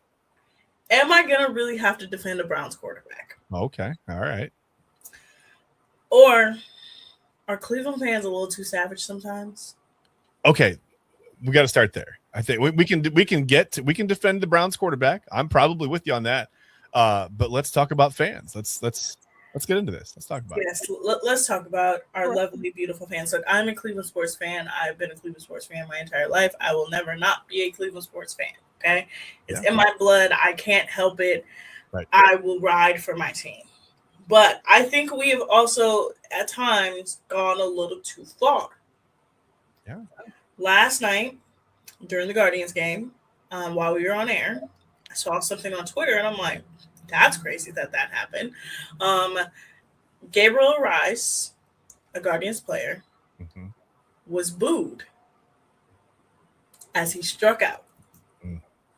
Not by New York Mets fans, by his own fans in the Cleveland Guardians. Now, that is not the first time a Cleveland Guardian has been booed. It has been many a Cleveland Guardians have been booed. But the other most savage thing I've ever seen a Cleveland sports fan do is 2007, Derek Anderson. No, it wasn't 2007. It was 2008 because I remember I was watching that game. In 2008, Derek Anderson, Browns quarterback, went down with an ankle injury, and the fans rejoiced. Yeah. I mean, we've seen that more often than not, unfortunately. We've seen We've seen Cleveland fans root for injuries. Sometimes, not even sometimes. So are we too savage?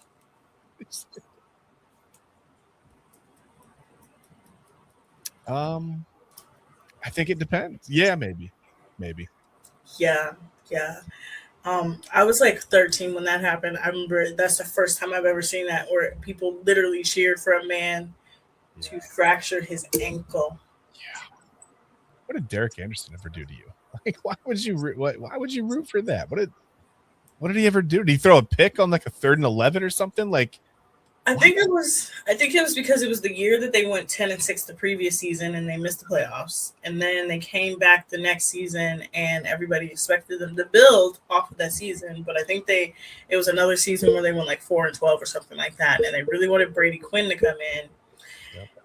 Again, Derek Anderson and Brady Quinn were the future of the Browns at one point. Crazy to say. It's funny. We talked about it tonight, how the quarterback position is so polarizing here, and it has been since 1999. I mean, it's been like one camp against the other camp, and if you root for this guy, there's something wrong with you, right? Like why don't you want this guy to? Who cares? Like shouldn't you just want the Browns to win most years? Like I didn't care if it was Seneca Wallace. I didn't care if it was, it doesn't matter, right? Browns win 10, 12 games. That's it. Yeah, Brian Hoyer. Yeah. Like who? But again, the fans cheered when Derek Anderson went down with a season-ending injury. Gabriel Rice was so disliked, and he was booed last night that they designated him for assignment and brought up his replacement. Like I don't think people realize that sometimes like being a fan is fun. While it is fun, like sometimes these people actually are like human.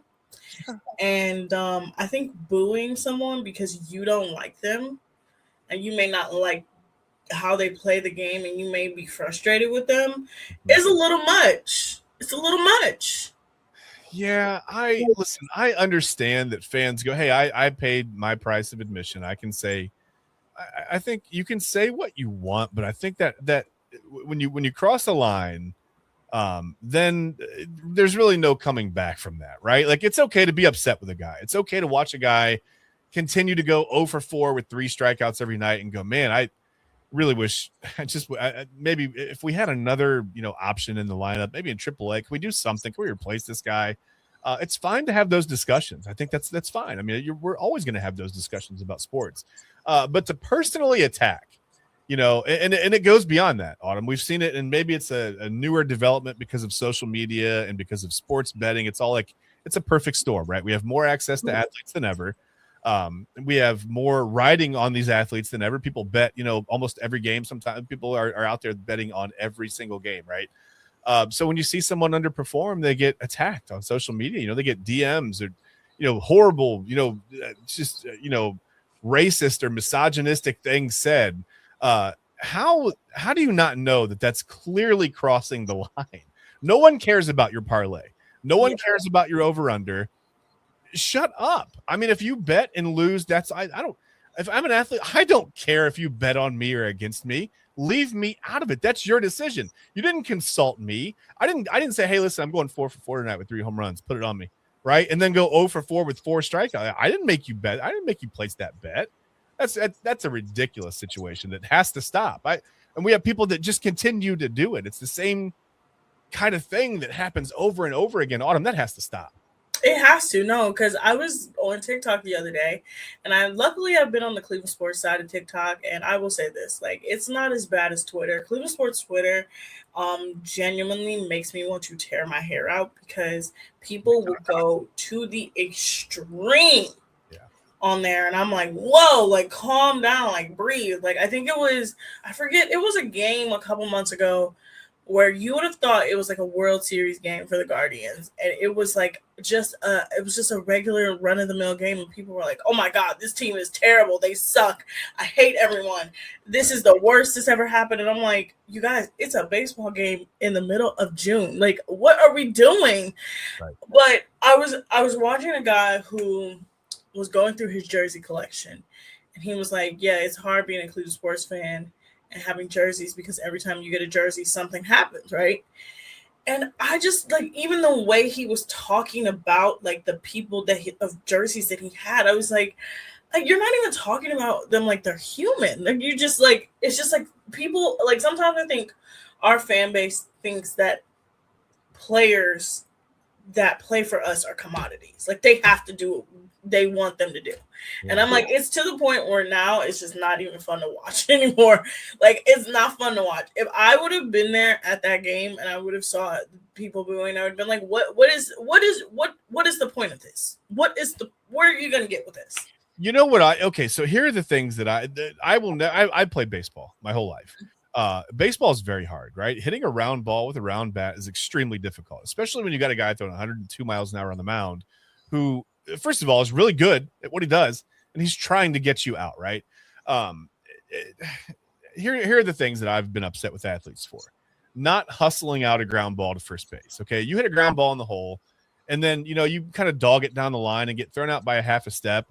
Unless you, like, tore a hamstring in the last 6 to 12 months, you're going to hear it from me. Like, I'm going to say something. I mean, hustle down the lines are the first things we learn, right? We start playing sports, hustle when you're on the field, when you're on the court, whatever it is, you hustle, right? You always play hard. I'm never going to boo a guy for making an error. It happens. Physical errors happen. Strikeouts happen. You're going to give up home runs as a pitcher. You're going to come in and hang a slider. You're going to throw a fastball over the middle when you meant to go in on a guy's hands. Those things are all going to happen. They've happened since the first pitch, since Abner Doubleday made this a thing back in the 1800s when I was not alive. I want to clear that up. These things have happened in baseball and in sports in general. Guys are going to make mistakes. Girls are going to make mistakes. They're going to miss shots. They're going to miss kicks. They're going to swing and miss. They're going to whatever. Those things are all always going to happen. Yeah, you love to see your favorite players come up in a clutch moment. Great. It's just it can't physically happen every single time. There's no sense in booing a guy for striking out. Really. I mean, I'm sorry. I know you don't like it as a fan, but deal with it. It's part of the game. Now, if he hits a ground ball to shortstop and the winning run is sitting there on third, right, at the bottom of the ninth, it's a tie game, and whatever, the tying run is there on third, and he dogs it down the line, doesn't get there, doesn't run it out. And or get on him, boo him, let him know. That's terrible. It's an effort thing, but yeah, I'm not going to boo a physical error or a swing it's just never going to happen. You're not going to see that. I'm not going to do that. That's where I'm at with a lot of things. It's just like I conduct myself in fandom a little differently. Like I will say this, during the pandemic, I took a huge step back from sports because I had to literally sit down with myself and say, what is more important, my life or sports, right? Or my fandom, right? And I had to say, look, I had to become a casual fan in order for me to like have a healthy balance of my life and my sports fandom. And I think sometimes with Cleveland sports fans, us in particular, is that some people don't have that healthy balance in their lives. So I get it if you're a content creator, like I understand that, and like your content is Cleveland sports. But if you're not a content creator, why are you booing this man? Right. Why are you like? What is the point? What is the problem? And I always think about like Browns fans, specifically with this. What happens on a football field on Sunday shouldn't affect your lunch on a Tuesday. Like there's no reason that 48 hours later you should still be upset about this game. There's nothing you can do to control it. And sometimes I think that's the hardest part for ex-athletes. Is like when you're used to like in your career, you played in big games, right? You were on the mound in those moments. You were whatever at the plate or whatever. You were playing quarterback. It doesn't matter. When you watch a team, it's a lot harder to watch your team lose than it is to play and be in those tight situations. You feel like you can make a difference. You can do something, right? When you're watching, you're kind of helpless. And I think that should go both ways. Like you're helpless. Yeah. There's nothing you can do. So it feels stressful, but you're also helpless. There's nothing you can do. You can't change it. Being mad for the next 5 days about a game or the next 5 years, if you're a Buckeyes fan, that's not going to change it, right? It doesn't matter how often you want to live in the past and go, oh, that was a fumble. It was a bad call. This guy should have been. Who cares? I mean, it's a game. It happens.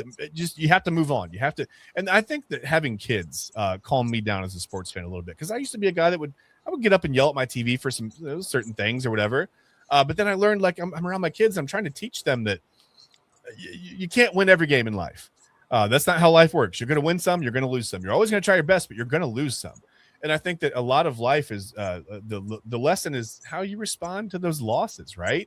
So if I tell them, hey, you got to be cool and whatever, and then I'm yelling at the TV on a 2-run home run in the 7th inning of a May game, what do I look like, right? I mean, that's pretty hypocritical. So yeah. Look, yeah. Now, I will defend us a little bit. We are passionate. Yes. So I'm glad we are passionate and we care. Yes. And speaking of passionate and caring, when we come back from the break, I'm going to have to defend a Cleveland Browns quarterback. That is one of the things I do not like to do. I'm going to have to defend a Cleveland Browns quarterback because we are out here taking preseason polls on people we have seen play half a season. What are we doing? We don't know. When we come back, we'll talk more about it. Later on the show, we'll get to brand nights and how much fun they are and how much I love them. And then we'll get to, of course, my good spiral and bad spiral of the day. But you guys are watching us here on the Inside Edge Network. We will be back in just a few. Key On Sports is the leader in Ohio high school athletic coverage in written, print, and video streaming. From the latest news and results and written content to the high school football game of the week every Friday, Key On Sports has you covered. The vision of 15-time published author Vince McKee has become the most trusted site in Ohio high school athletic news. From podcasts to player profiles, Key On Sports is your one-stop for all of it. Visit them today at keyonsports.com or on YouTube at Key On Sports. Check out their socials on Twitter and Facebook as well. Clean energy, bold flavors, and no jitters. See why people won't shut up about Dubby. Clean energy, no jitters or crash. Whether you're starting your workday or getting ready to exercise, Dubby Energy helps you lock in and focus. With over 15 flavors to choose from, you can't miss. Order Dubby Energy right now by using the QR code on your screen and use the promo code InsideEdge10 to receive 10% off your order. Dubby Energy, your energy-focused sponsor of the Inside Edge Network, Cleveland's digital leader. Discover our collection of body mists made with clean, minimal ingredients. Handcrafted with natural essential oils and clean ingredients, they offer a natural alternative to synthetic fragrances. Perfect for sensitive skin and those seeking clean, mindful self-care, and the perfect gift for you or your special someone. Courtesy of Alley Rose Fragrances. First-time customers, use that promo code InsideEdge20 to receive 20% off your order. AlleyRoseFragrances.com, a proud sponsor of the Inside Edge Network, Cleveland's digital leader. Whether searching for a baseball autographed by your favorite World Series slugger, a signed football by an iconic Hall of Famer, or the jersey of a world-famous soccer star, you've come to the right place. Here at SportsMemorabilia.com, the web's leading source of authentic sports memorabilia, you'll find more than 500,000 authentic products from nearly every professional sports league, team, and players. Not only will you find your next prized sports possession with ease thanks to superb customer service and tremendous site experience, you'll have the satisfaction and peace of mind that every product listed comes complete with a certificate of authenticity and is fully backed by the SportsMemorabilia.com lifetime authenticity guarantee. Go to SportsMemorabilia.com by using the QR code on your screen right now. SportsMemorabilia.com, a proud sponsor of the Inside Edge Podcast Network, Cleveland's digital leader. Find us on InsideEdgeNetwork.com for the latest information on your favorite shows, personalities, and network partners. Plus, guess what? We have a merch shop. That's right, we have network polos, t-shirts, champion jackets, hats, and bottles. Rep the network. Every purchase supports independent sports and entertainment media. Use the QR code on your screen right now to check out InsideEdgeNetwork.com. That's InsideEdgeNetwork.com.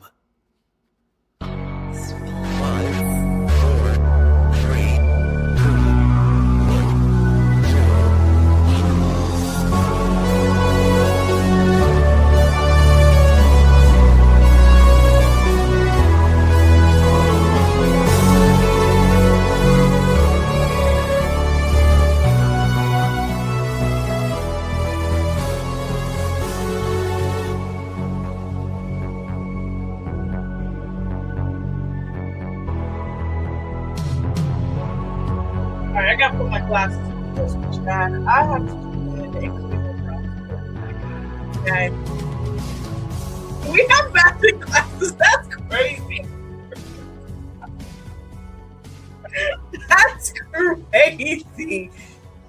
have to put my glasses on to defend a Cleveland Browns quarterback, right?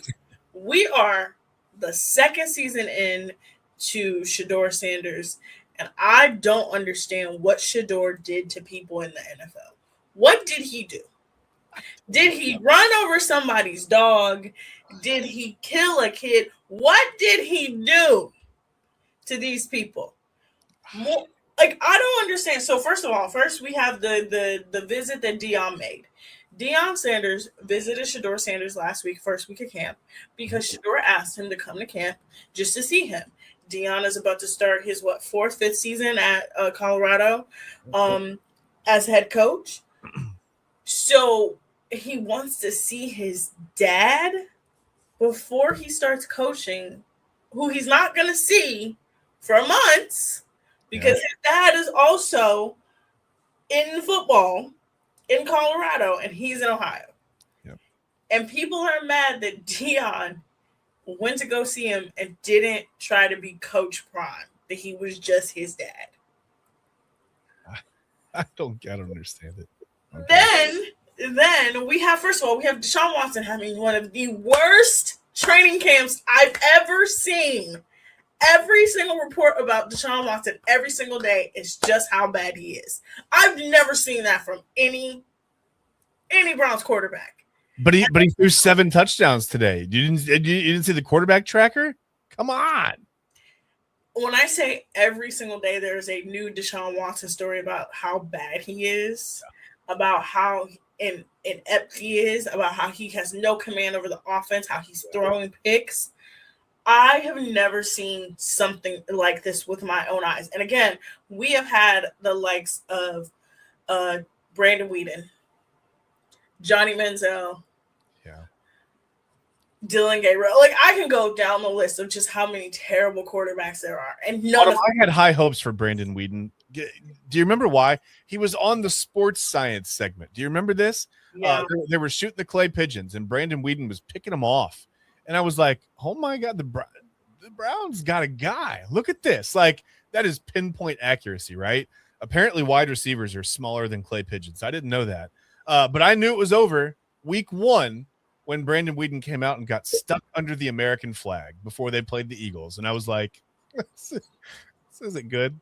That's not a good omen. He was stuck. Some say Brandon Whedon went in there and a different guy came out. We don't know. He was literally a 30-year-old rookie because he couldn't make it in Major League Baseball. Yeah. Well, there's no shame in that. Baseball's hard. But yeah, he was. Yeah. He literally had to retool himself to play a different sport because. He did.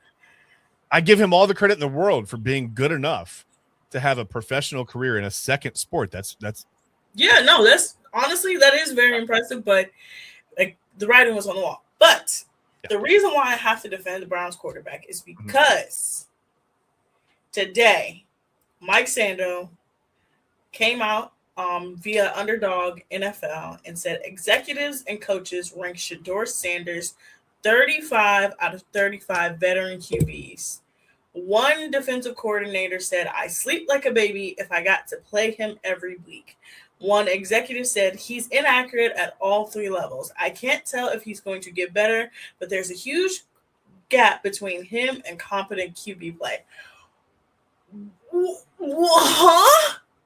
Again, Deshaun Watson is the starting quarterback, unfortunately. Yeah. Right now.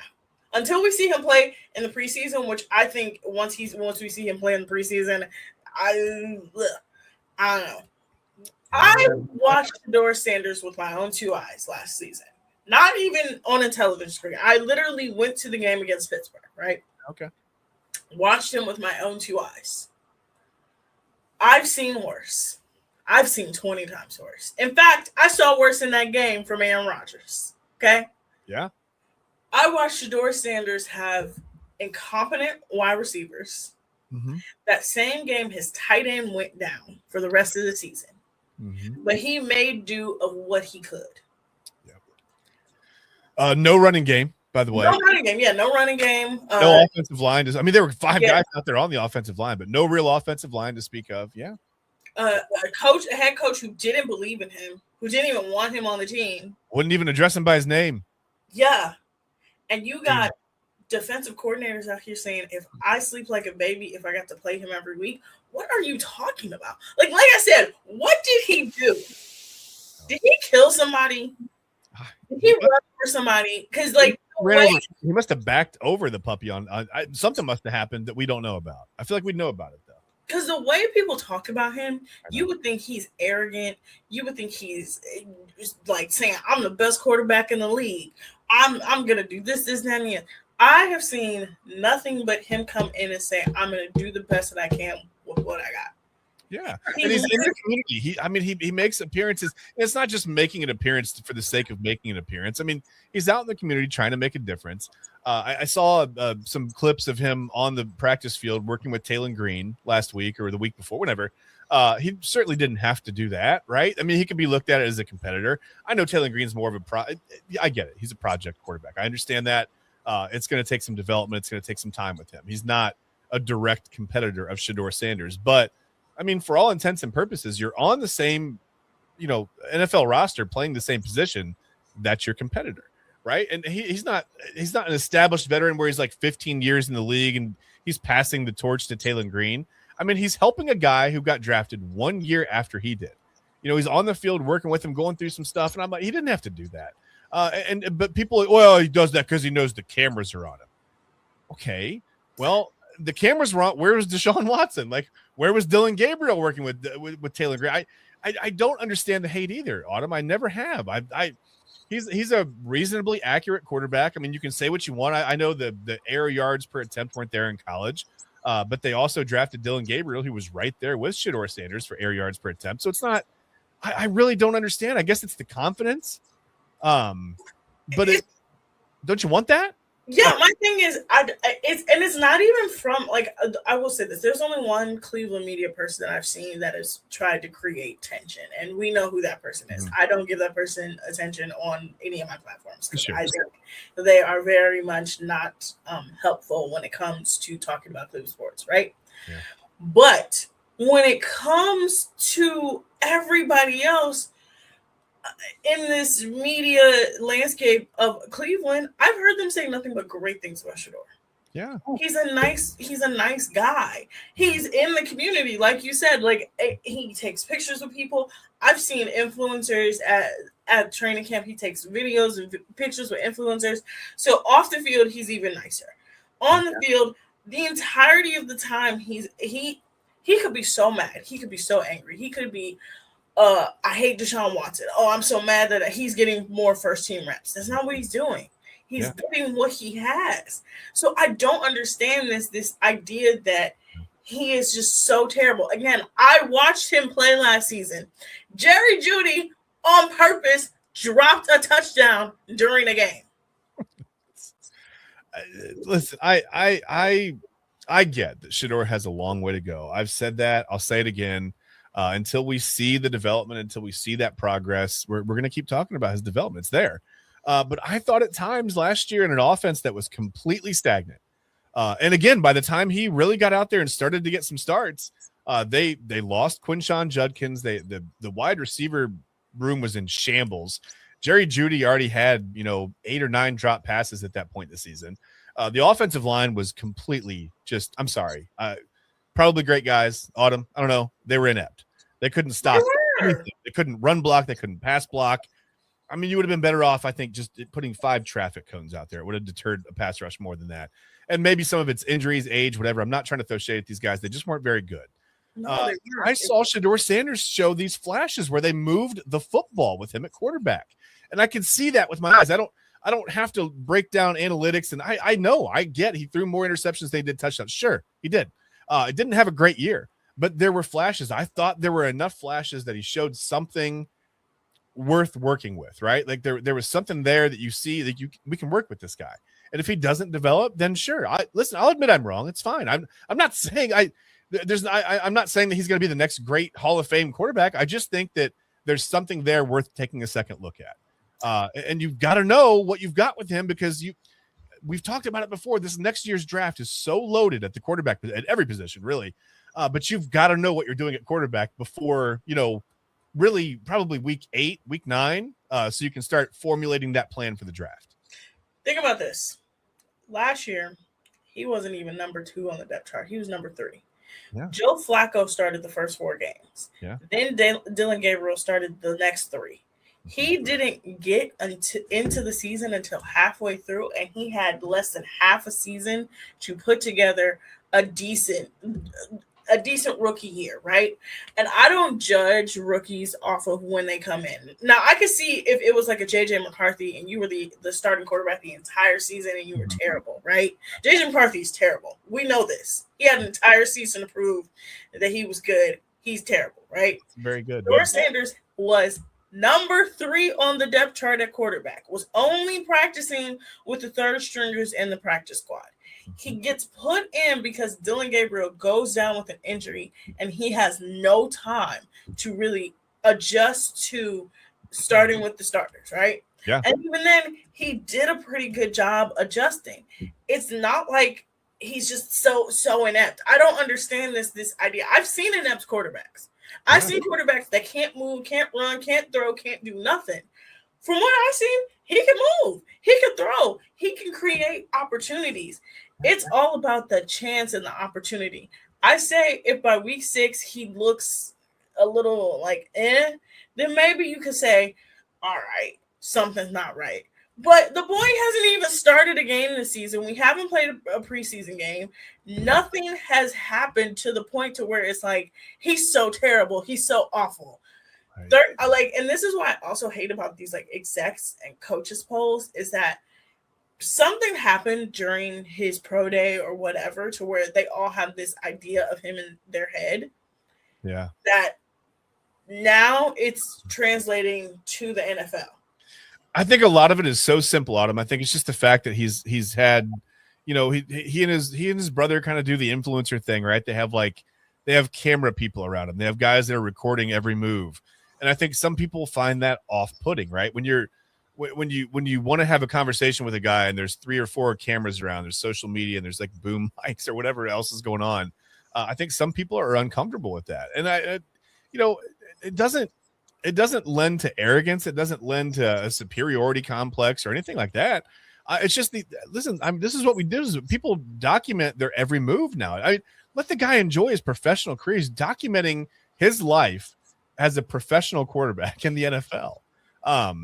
If I got a shot to play in the NFL, man, I'd want everything mic'd up. I'd want the cameras on me. I want to hey, look at my hey grandkids, look at my 2.5 games in the NFL because I wouldn't get very far.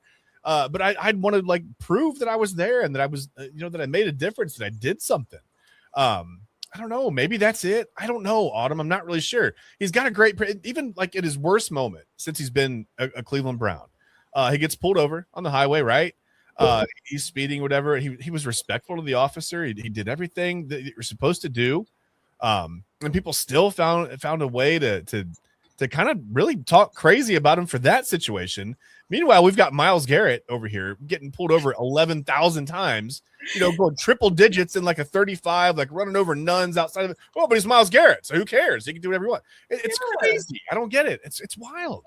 It's just I'm just waiting for somebody to come out and say what Shador did during the whole interview process for the draft, because picture it didn't happen. Prove it. I genuinely don't know what he did to where all of these execs hate him, all of these people hate him. The only person I've seen that has really embraced Shador is his head coach, Tom Monken. Tom Monken literally came to him when he got to Cleveland and said, do you know how long I've been trying to get you on my teams? Yeah. He said, I tried to recruit you in college. I tried to get you to be drafted by the Baltimore Ravens. He said, now I got you on the team. So you have a head coach who wants him on the team. Yeah. What makes you think that this is I don't understand. I don't understand. And y'all really made me defend a Browns quarterback. I hate defending Browns quarterbacks because they all end up just being what they are. Okay? Yeah. But here we Chad, are. When we come back from the break, we're going to talk about brand nights because the Guardians had their Marvel night tonight. The Atlanta Dream had a Barbie night, and I want to talk about brand nights because I think that they're fun, and I think they tap into the side of sports that we don't talk about. Okay. When we come back, we'll talk about that. I'll give you my good spiral. I'll give you my bad spiral, and then Double A will come in, of course, with Midnight Run. We'll be back here in a few on Inside Edge Network.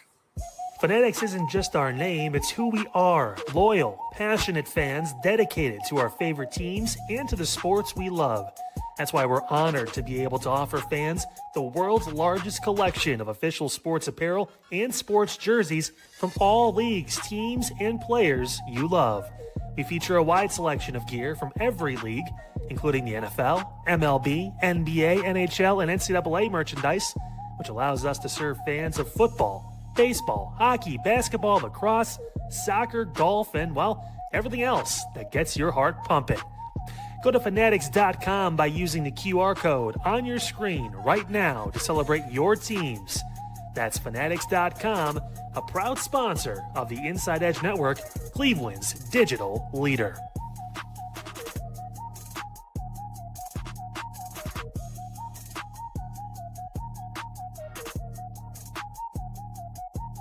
Small business owners are superheroes, but nowadays running your business means doing so inside your shop and on social media. That's why you should make Omega Video Marketing your sidekick.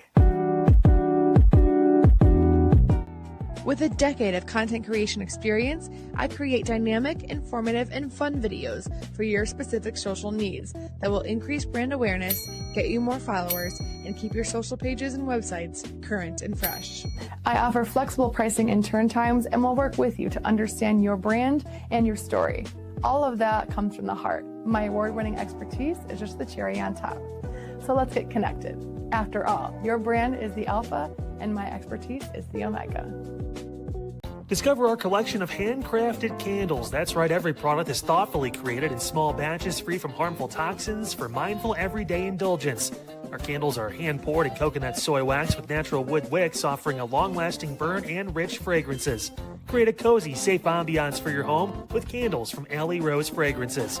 First-time customers use the promo code InsideEdge20 to receive 20% off your order.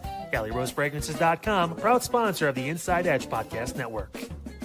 Mosser Moments Photography is a husband and wife wedding photography team based in Cleveland, owned and operated by Inside Edge Network's very own Ryan Mosser and his wife Hallie.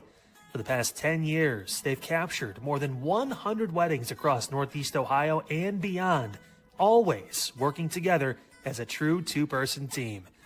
Their style centers on authentic, emotional storytelling, documenting the real moments between two people in love and creating images that feel natural, comfortable, and true to the couple. Rooted in Northern Ohio but inspired by their travels, Ryan and Hallie bring a warm, personal approach to every wedding day. Their work blends experience, consistency, and a genuine passion for helping couples relive their best day through timeless photography. Learn more at MosserMomentsPhotography.com by using the QR code on your screen right now. MosserMomentsPhotography.com, a proud sponsor of the Inside Edge Network, Cleveland's digital leader. What's up, guys? Awesome show on Unfiltered today. Got into a lot. Cleveland Sirens, it's a thing. The video, the hype video is out. It's fantastic. Event coming up this weekend, too, to support them. Truly cool to see WNBA back in Cleveland. It starts now, so make sure you guys check that all out. Also talked about still no vote from the county council to making the sheriff position a voted position again. You really okay with that? Doesn't seem right. Doesn't sit right with me either. Seems like maybe there's some power issues going on with the county. We talked about that too, and so much more. Coming up tomorrow on the program, as always, 5:30, Jake Underwood joins the show. Gonna ask him, is 16 too early to vote? You guys spoke. We'll see what Jake has to say, plus everything else going on, local news, sports. We got it for you right here, Unfiltered, 5 p.m., all along the Inside Edge Network. I will see you on Thursday.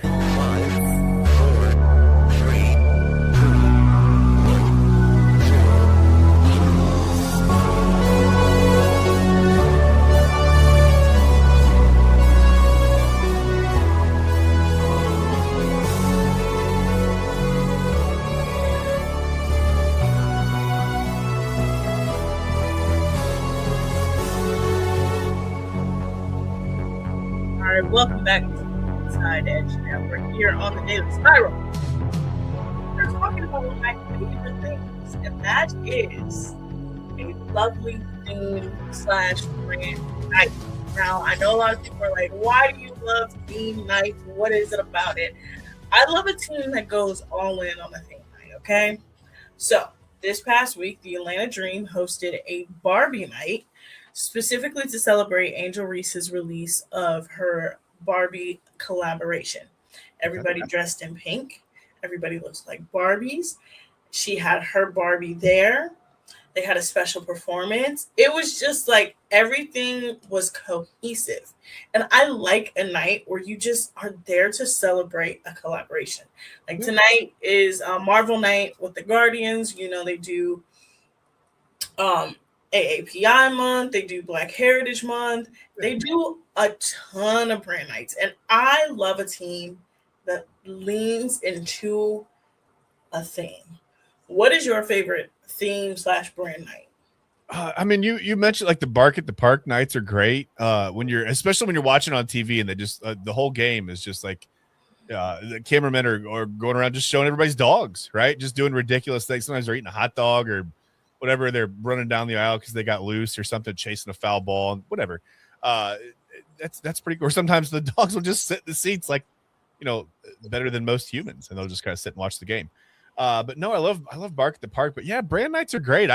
It's funny because I feel like you think about like the Savannah Bananas, and they've taken brand night and like really pushed it to a completely different level.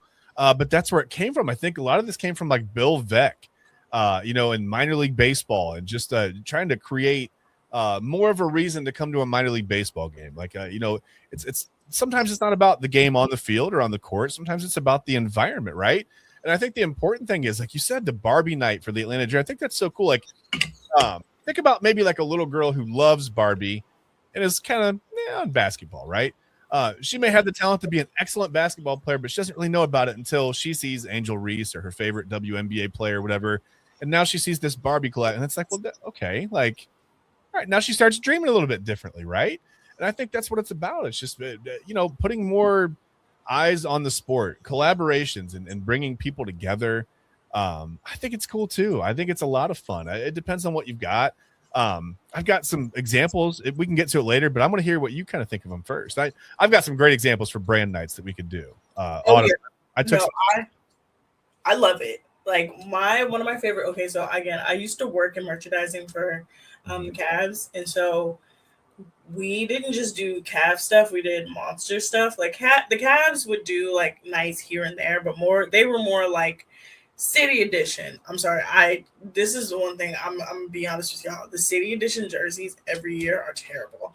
They're awful. They're horrendous. None of them represent the city usually. They're just horrendous jerseys, right? But the City Edition it's supposed to be like the theme, right? It's supposed to celebrate the city. I will say this. I did like the blue ones. I did like the blue City Editions, but every other one can't do it. No, ate it. But the monsters, because they are sort of that minor league team, they would do the different brand / theme nights. And so we would sell like the theme jerseys. So they had a Ninja Turtles themed night one night. And there were Ninja Turtle themed hockey jerseys.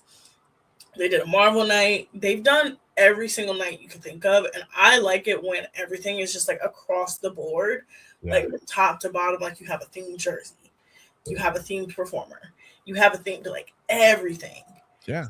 And so like I enjoyed that aspect of it. So I think my favorite theme that anytime someone does it is Marvel. Of course, I'm partial to Marvel. I love Marvel. That was cool, yeah. But I like it when everybody just fully leans in. Yeah, I think so too. So here was my idea. I thought of when you said you sent out the rundown. You said brand night. We're talking about brand nights in sports. I thought, what would be some good brand nights that we could do that we could get into? And I thought, how cool would an IKEA night be? Well, yeah, you show up to the arena or the stadium or whatever, and there's your seat, right? It's in a box, and there's like 400 pieces and like 300 screws. And you have to build it? Yes, you got to put your seat together. And if you get it done by like the first quarter or the first inning, there's like, you go to the concession stand, like, look, I got and then you get like a free hot dog or a beer. Speaking of hot dog, wait, we could do a Costco night, dollar dog night, but you have to buy 50 of them at a time. You got to buy them in bulk. That's the only downfall of that one. Or you could do like the Costco menu, which you can go get a dollar dog like a $2 drink and a $1.50 slice of pizza. Yeah. I like. Okay, so here's what I like. This is, you know how they have like the last home game of the year. They run out of everything. So I feel like, especially this is for baseball. When we're getting down to the end of the season, maybe at the end of the year, they have a Spirit Halloween night where as soon as the game's over, last out, the stadium just turns into a Spirit Halloween, and you can put your costume in there as well. I've got a lot of ideas for bright nights. I love the IKEA one. I think building your seat. It's a team building kind of an exercise. You go there with a buddy. You got your seats together. You're trying to put it's great. Spirit Halloween night is actually really funny because I love Spirit Halloween. I do, because let me tell you something. I've seen Spirit Halloween in the most ridiculous places I've ever seen. This used to be a high school? Like what? Yeah, it's wild. It's wild. Oh my god! Like, okay, so there's one opening near my house that used to be a Big Lots. Okay. There's another one that's in South Park Mall that used to be Forever 21. A couple years ago, what is now Activate, I think it is, in Strongsville. Okay. That was a Spirit Halloween at one point. I was like, why have I been in here before? I'm like, oh wait, this was Spirit. Yeah. And before that, it was Key Bank. Yeah. I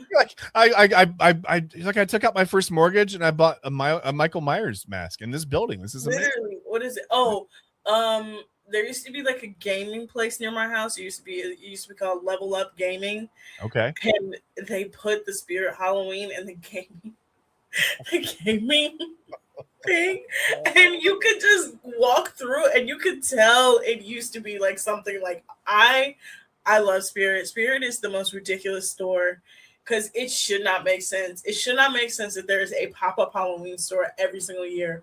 But how do they do it? How do they have the time to do it? It is like, I mean, August ends, September comes around, the leaves start to turn, and something that used to be something else is that now it's a whole Spirit Halloween. It's a fully functioning store. It's a fully functioning store that has aisles, that has decorations, that has dressing rooms, that they put up decorations, and then after a week after Halloween, it's not there. Yeah, you walk back and everyone's gone. It's all dusty. You're like, wait, this was just. It's like a bad movie, like where you like I swear there was just there was a hotel on this property, and now it's just a broken. I stayed here last week. Like it's wild. I don't know how they do it. You know what it reminds me of? I love Parks and Rec, and so there's an episode where this slide company comes through that makes playgrounds. And they call themselves Kaboom. And they would go in, they would build a playground and get all of these volunteers, and then it would just disappear. And I remember at the end of the episode, the guy that interviewed him, they were like, so how do you do it? He goes, I just tell people we're going to come build a playground. We really don't actually build the playground. They give us a bunch of money, and we just leave. And I'm like, and they're like, so you money launder? He's like, yeah, that's exactly what we do. I'm like, oh my god, that is money for playgrounds. Yeah, we're not doing anything wrong. We're fine. That is Spirit Halloween. Spirit Halloween is just one of the most ridiculous stores, but I love it. But yeah, I think a Spirit Halloween night for the last night of the game, whatever, even if you're in the playoffs, everything must go. Yeah, the last out happens and the lights go out, right? And everything gets creepy, and all of a sudden when did they even get the costumes in here? Like this was a concession stand 20 minutes ago. Mm-hmm. Yeah, I'm for it. You always have that weird witch coming in. Yes. Like it'd be perfect. Yes. All right. Let's get to my good spiral and bad spiral of the night. All right. Good spiral is Variety's Power of Youth event. I have never seen so many people that are not youth, but I'm living for it. We have all 4 finalists from all 4 female finalists from this season's Love Island. Last year's runner-up, Alandria, and then the year's previous winner, Serena, were all at this event. So I can't wait to talk about it tomorrow. And also, I'm going to talk about the Love Island reunion that's shooting this Monday. Yeah, because I won't be able to talk about it next week because I will be on vacation. Bad spiral. Bad spiral. I'm trying to think of what bad thing happened today that I think you should stay away from. Cleveland Browns Twitter, just in Honestly, straight up, Cleveland sports Twitter, just stay away. Oh, no. I know what my bad spiral is. Thank you for jogging my memory. I was going to say this. All the people who don't know geography, what is going on? I have heard that Cleveland is landlocked. Let me tell you right now. If Cleveland was landlocked, we wouldn't get lake effect snow. If I lived not near a lake, do you know how great it would be? Lake effect snow is the devil. It is the heaviness of snow and the consistency of rain. It is terrible. Yeah. And you said, I don't understand why it's called the Sirens. They're not near water. There's a whole Great Lake. Have these people never heard the mistake by the lake? Have you never heard that moniker when it comes to Cleveland sports teams? Really? Like, you've never heard anyone say the mistake by the lake and wondered, I wonder what lake they're speaking of. Like, I'm so confused. It's not even just that. Cleveland is there's not only a lake, there's a whole river. You can even like leave the lake out of it. Yeah. There's a whole river. The Cuyahoga River is right there. So you're not even landlocked from a lake. There's a river. There's multiple bodies of water that surround Cleveland. The river has been on fire. How do you not know? Yeah, that's so to all those people who think Cleveland is landlocked, I don't understand. You might pick up a map. Yes. Pick up a map, do some geography, like go back to school. Something like learn about the Great Lakes and just how creepy they are, because the sirens, and if they lean into the horror element, will be so great. It'd be so amazing. It's cool. It works, but somehow, some way, you're like, why would they be called the Sirens? They're not near a body of water. They're landlocked. Maybe some people still think it's about emergency vehicles. I don't know. I could even say this. Look, and if you say, oh, what about the suburbs? Babes, I'm going to tell you right now that there's multiple waterfalls near my house. There's multiple creeks and rivers near my house. If you live in Northeast Ohio, you feel the effect of Lake Erie in some way or another. I mean, come on. There's multiple bodies of water. Dude, there's not even just one lake in Ohio. There's a whole place called Geauga Lake. Yes. Pretty water-centric, if you ask me. I'm pretty sure almost every single city in Ohio is surrounded by a body of water. You got water everywhere. Every single one has a body of water running through it. Maybe not Akron, but even then, Akron probably does have one. Toledo has one. They're not that far away from another Great Lake. Columbus has one. Even Cincinnati has one. Learn your geography, people. It's important. Got to know where you are. Yes. Tomorrow, we will talk about the Variety Power of Youth event and how I don't understand red carpet events, but we'll talk about it. So much more, so much sports stuff. Double A, are you ready to switch over here? You also will see Chad and I on Friday. We will be back hosting on Friday. Tomorrow will be me and you again? No. I think it's who is it tomorrow night? Oh, it's me and Eli. Yes, it's Eli. No, it's me and Chad again? No, what does that point mean? No, there's a double point. What does that mean? Okay, listen. This is I can't tomorrow, build my seat. I need help on the. So here's what we do. Okay, listen, Chad. I got you. Autumn, I got you guys. Ready? Mondays when the week starts and Double A is on, and Tuesday sometimes Eli's gone, but if he's not, he's on. Wednesday and Thursday, which it be, he knows where he needs to be. Woo. Thursday would be tomorrow, and then Friday usually it's me, but I'm off, so we'll see. That's it. Did I learn something there? My brain went somewhere else. What happened? My brain I don't know what's happening. Tomorrow you'll see me and you'll see somebody on the screen. Hey, look, there's Double A. Man. Yeah. Okay. Double, you like that song? No, not at all. Damn, I worked so hard on it. Needed a beat. No, man, that ain't a little work. That was a little polish. That's all. Well, that was my songwriting skills in 15 seconds. So you give me a little bit longer, I got a little bit longer. True. You know? Eli will be with Autumn tomorrow. That's right. I will be. And then I will be with Autumn on Friday on Spyro. Autumn will be with Chad on Primetime on Friday. Wait, what's my name again? Okay, that's where I'm so confused. Look, y'all, I told you I've been up since 5 a.m. I don't know Eli what's is off on Friday. I just forget things Who's sometimes. Eli? Where's Papa Moon at? So this is Eli's fault. Okay, we got it. Whoa. Let's not put. Nobody's blaming anybody, Autumn. We're just discussing it here with all the audience. We're having a family meeting. That's all. That's right. All right, team on 3. 1, 2, 3, team. All right. Whatever. Autumn, another fantastic job as always. We appreciate you so much. Chad B, thanks for holding it down with Autumn. I guess I'll be with you tomorrow. And I got some stories. I can't wait to share. I got some stories. Some lorries? Yeah, I got some stories. All right. I got some. All right, I'll stop singing. I guess it wasn't working. All right, Autumn, thank you so much. Say goodbye to the people. Chad B, say hello and goodbye to the people. And yeah, that's all we got. I've been saying hello for 2 hours. Goodbye, people. Goodbye, people. All right, we're going to go ahead and have them disperse. They have done a fantastic job. Double A, don't ever embarrass me like that again. Just go along with it. No, you know the song was cool, man. The quarterback rankings it blew my mind so much. I had to take yesterday off. Yeah, I mean, I joined you because it pissed me off too. Do you want me to work on my quarterback tier song?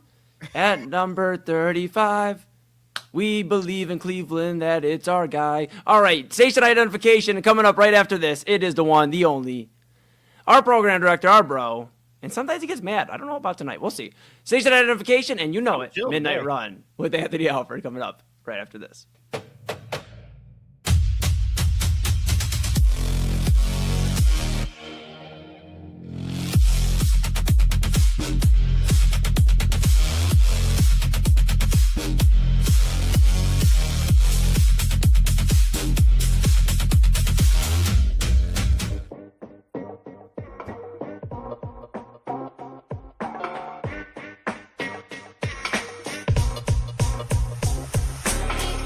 This is Midnight Run on the Inside Edge Network.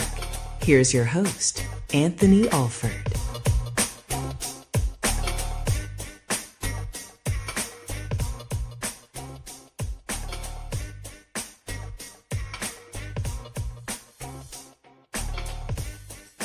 And welcome to Midnight Run here on the Inside Edge Network. It is great to have you along here on this August the 6th. My name's Double A Anthony Alford, and welcome to the show here on the network. We are all across the social media platforms at Inside Edge Net, including Twitter, Facebook, YouTube, TikTok, Instagram. I heard MySpace is making a comeback, so if they do, we'll be on there too. We'll be, we'll see. We'll see. I'm working on my playlist, by the way, if we go on MySpace. I just want to let you know that. I'm working on my playlist. I'm working on my customized page. It's been 20 years. I miss it. If you watch us on YouTube, there's a notification bell. Sometimes I miss it on the virtual screen here. It's underneath this screen. So if you're watching us on YouTube, hit the notification bell, and you'll get all of our alerts. Anytime we go on the air live or our replays, any of our show cuts, anything, we send it out to you. We thank you for your support of Inside Edge Net. Across our socials, Inside Edge Network. We have a website as well, InsideEdgeNetwork.com, where you can see all of our show schedules, our personality profiles, and our lovely sponsors, our partners. We have that for you as well. And we have a merchandise store as well. So you rock out Inside Edge Network polos, Inside Edge Network t-shirts, and we have cups. We have baseball caps, a ton of things you can get on the website. Also, if you are a owner of Roku, make sure you find us, and download the Inside Edge Network app. We have it for you right here on the Roku app. Thank you again for your support. We got a ton of things to get to today on the show. Later on, I've been thinking about this ever since we've been talking about, the Dodgers, they traded for Skubal. I'm like, who's ruining baseball? Is it the Dodgers or is it the cheap owners? We'll get to that coming up in a little bit. Also, later in the show, another installment of us celebrating the 10-year anniversary of ESPN The Ocho. Tonight, we honor Rob Rosicki's favorite sport, slippery stairs. We have a clip for you that we'll play for you later in the show. We're locked in and ready to go. QB tiers coming up in just a moment. We got to clear something up first. What's the plan on who's starting the preseason games? What is the plan for the quarterbacks? Is it going to be Shedeur Sanders? Is it going to be Deshaun Watson? Who's going to get the reps? All those things. First, to the scene of the crime, we bring you Cameron Wolf of NFL Network. It's Wolf01. Yep, we bring it to you. Here's his report from a couple days ago, courtesy of NFL Network. Take a look. Yeah, Patrick, as you mentioned, Shedeur Sanders got all of the 1 reps and by far the most reps of any of the quarterbacks. And from my view, he was the most productive of the quarterbacks. He was efficient throughout team drills, completed a lot of overall passes, and he led an excellent 2-minute drill late in practice. But I will say this was a very dog days of practice type practice. There were some pre-snap procedural penalties. There were some guys injured. It just felt like guys were tired and trying to get through it. There were some drops. But ultimately, I think it's a sign of how camp has gone for these quarterback so far. Shedeur is taking care of the ball a little better than Deshaun Watson at this stage. He's shown growth in how he's going through his progressions, but that's an area that Todd Monken tells me he still wants to see him improve his operation, getting out of the huddle quicker. That's an element to watch in the preseason. And Monken made clear to me he wants one of these guys to show himself. Make clear that I am the starter. That has not happened at this stage where one of these guys have just run away with it. But from what I've heard and what I saw today, if I was handicapping this race, I'd say Shedeur Sanders has a slight edge. Also worth noting, they're going to have their preseason games. Monken told me that he's going to start one guy the first preseason game, the other will start the second preseason game, and at that point they will start to go upon the process of making the decision for the starter. They obviously want to have one for week 1, but they are not in a rush to make this decision yet. But Sanders' late practices in the spring and early practices in the camp have certainly helped himself in a competition that looked early on it might go Deshaun's way. So that's Cameron Wolf, courtesy of the NFL Network, and I have to say this too, ESPN, Disney properties. He made news. Things happen, right? When you're reporting, you may get word from your source, or you talk directly with Todd Monken, the head coach of the Cleveland Browns, like, hey, this is what we're planning on doing. We're going to start one quarterback for the first game on the 15th against Chicago, one quarterback for the second game against Buffalo, and then whoever is ahead of the competition, they get the third and final start week 3, Thursday night against the Patriots. Obviously, the opponents really don't matter. It's preseason. Development matters. I saw the reports. I'm like, okay, all right, that's the plan. We're ready to go. So our media, our local media, you'll hear this clip here in 2 seconds, courtesy of Daryl Ryder and 92.3 The Fan here locally in Cleveland. Todd Monken, is that the plan? Cam took little liberties with what our conversation was like. Basically, we talked about that the quarterbacks are gonna play in the preseason, and obviously, if it's still a competition that time, why wouldn't you start one and start the other, and then we would go from there. That was really what the conversation was. He wasn't wrong in what we talked about, which you've all known that they're going to play in the preseason, and someone has to go out there for the first snap. Thus, they would be the one that starts. But at this point, we're so far from that it's not really as important as what it kind of got made out to be.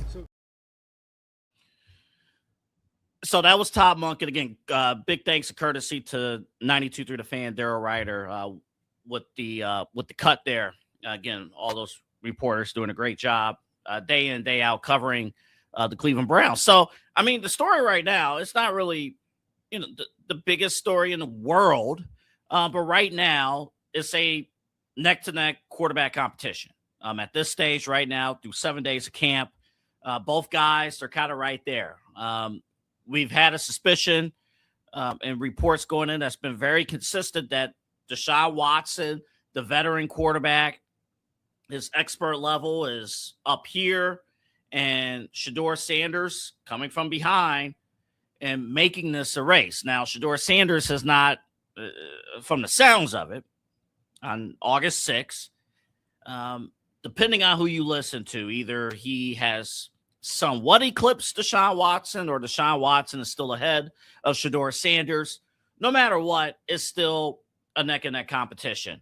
The moral of the story is you want one of those two quarterbacks, whether it is Deshaun or Shedeur, you want one of those guys to separate from the other and earn that and take the job away. I mentioned that if that does not happen, Deshaun Watson starting. I think Shedeur Sanders, and I've been very consistent in this point, Shedeur Sanders, if he wants to earn the starting job for the Cleveland Browns, he has to leave no doubt, take that job away from Watson. Like, if it's a neck-and-neck situation, I don't think the edge goes to Shedeur. I think Deshaun will get the start if it's a neck-and-neck situation. In most cases, you would say, oh, because it's close, that's a good thing. Problem is, no disrespect to Dylan Gabriel, but Dylan Gabriel's in the conversation because he's had good reps in camp. He's had good reps, and the other two have not clearly established themselves. The good news, before we get to the QB tiers, the good news, apparently our receivers are top-notch. I mean, the reports I'm hearing about Denzel Boston have been incredible. And I was just going to toss this little egg out there. If Andrew Berry, after years of screwing up the draft, if Andrew Berry hits on this draft for the second year in a row, has a good roster, and we have now, a really good receiving core on top of a rebuilt defense. Jared Verse is making a big difference, it looks like right now. Offensive line is really putting in work. Apparently, on the defense, like Mason Graham, forget about him. Right now, he's handling business. But do we lay off on Andrew Berry? I'm not ready to say yes, by the way. We've been losing a lot. We have been losing a lot. We are still losing a lot. So I'm not ready to say, oh, throw a party for Andrew Berry. I'm not in that boat. I'm not telling you to be in that boat because you don't need to do that. But credit where credit is due, where it deserves. If he hits on both Denzel Boston and Casey Concepcion like that, come on now. And then, of course, Harold Fannin, just building and building and building. All you need is the quarterback. And all you need is the one guy to separate themselves. Which brings us to an uncomfortable conversation that we must address, that I took a day off for because we have the QB tiers right now. We did our own network QB tiers ranking. We'll talk more about our list tomorrow here on Midnight Run because our entire team did it. We included 35 of the 36 quarterbacks. Sorry, we left Daniel Jones out. That's my bad. But we have analysis.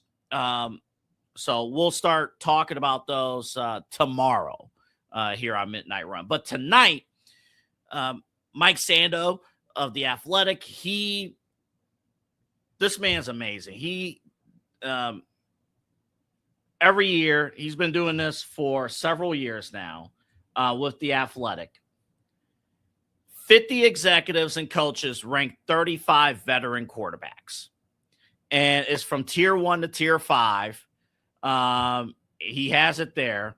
And actually, thank you, Eli, for reminding me that I uploaded the list. So let's take a look right now at The Athletic. That's the tiers. Tier 1 through tier 4. When you see the names, the tiers are pretty self-explanatory. There, tier 1 is elite.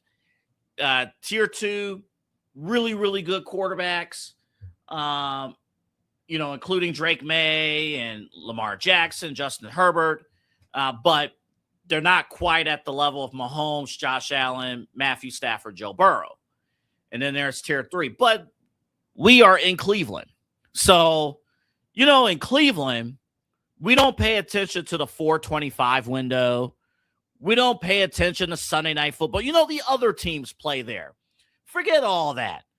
Our window, our breakfast, our religion is Sunday 1 o'clock.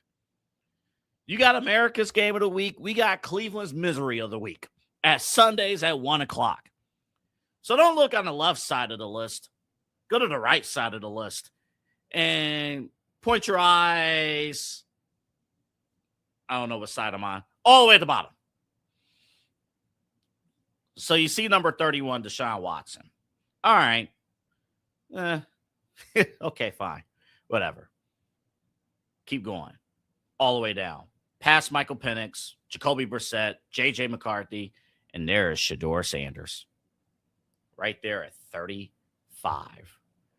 Right there at the matter of fact, Eli, keep that list up. I'm going to put myself there in the corner. That's the right one. I'm going to put myself right there. I want you to keep looking at that.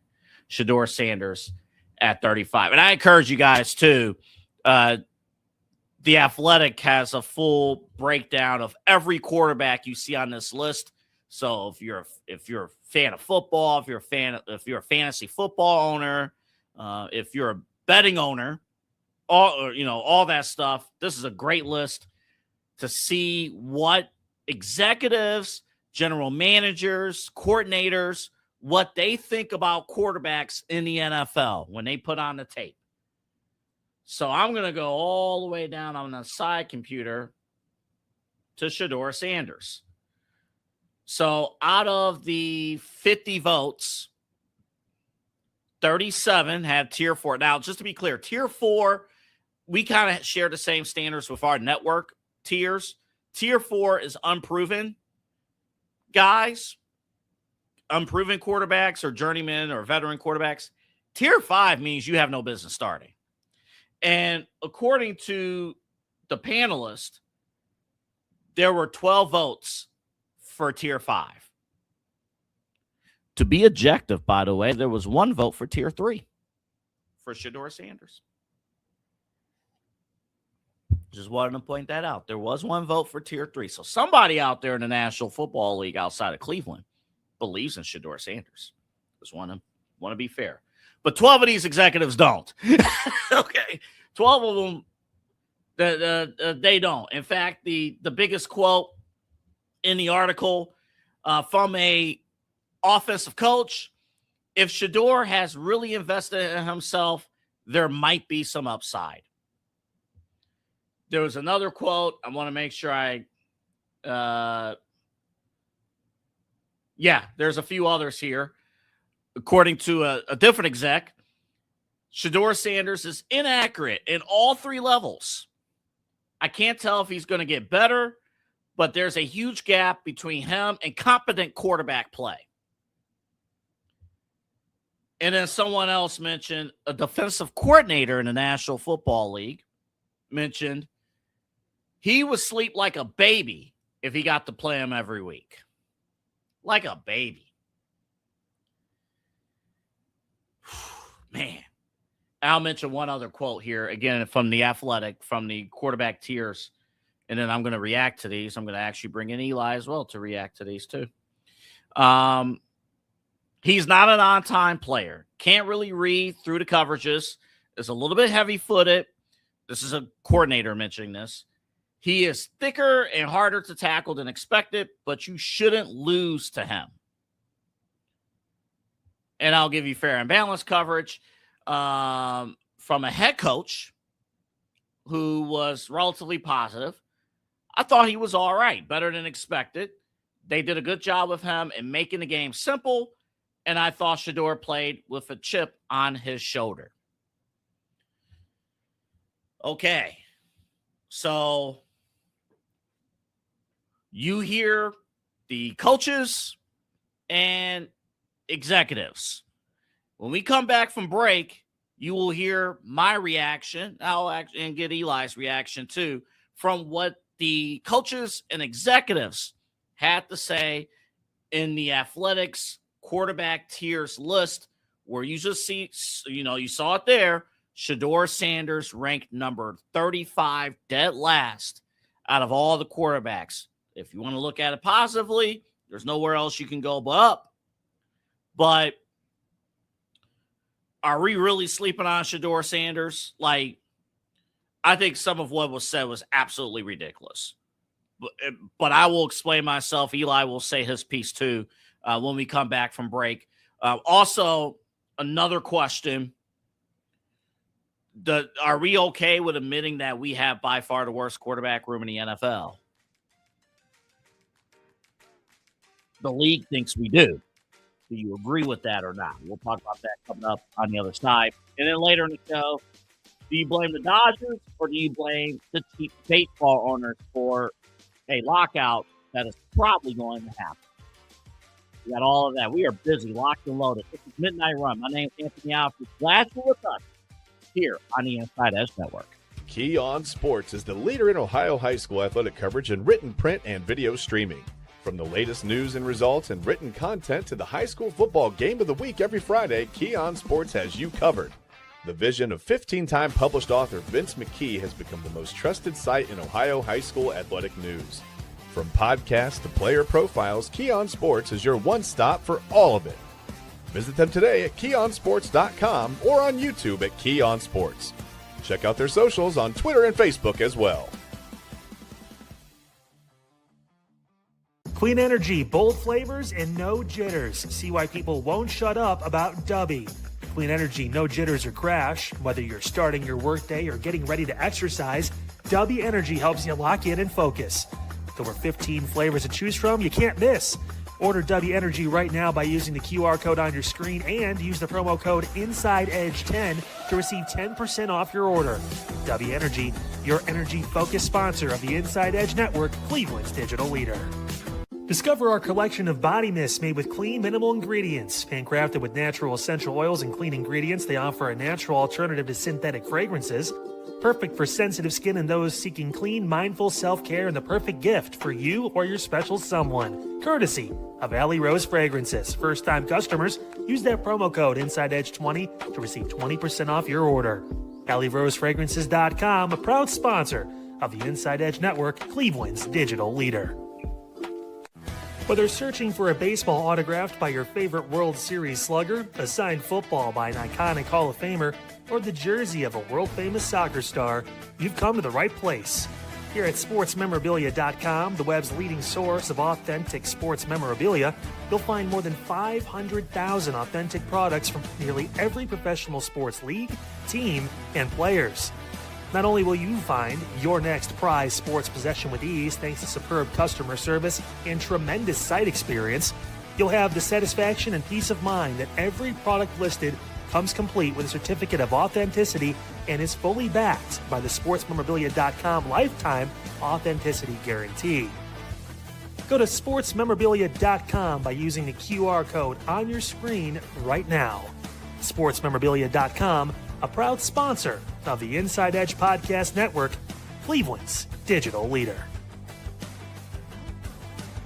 Find us on InsideEdgeNetwork.com for the latest information on your favorite shows, personalities, and network partners. Plus, guess what? We have a merch shop. That's right, we have network polos, t-shirts, champion jackets, hats, and bottles. Rep the network. Every purchase supports independent sports and entertainment media.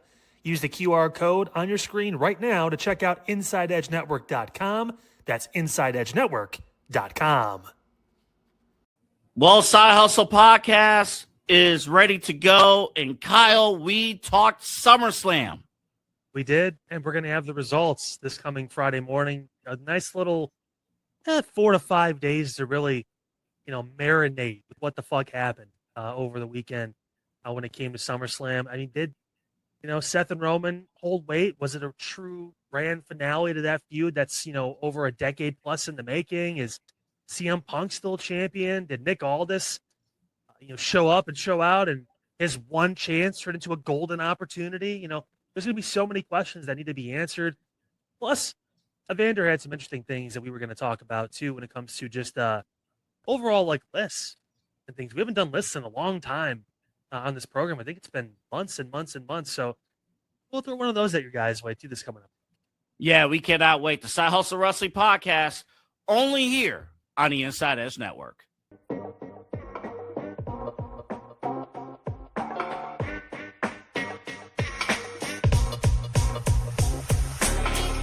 This is Midnight Run on the Inside Edge Network. Here's your host, Anthony Alford.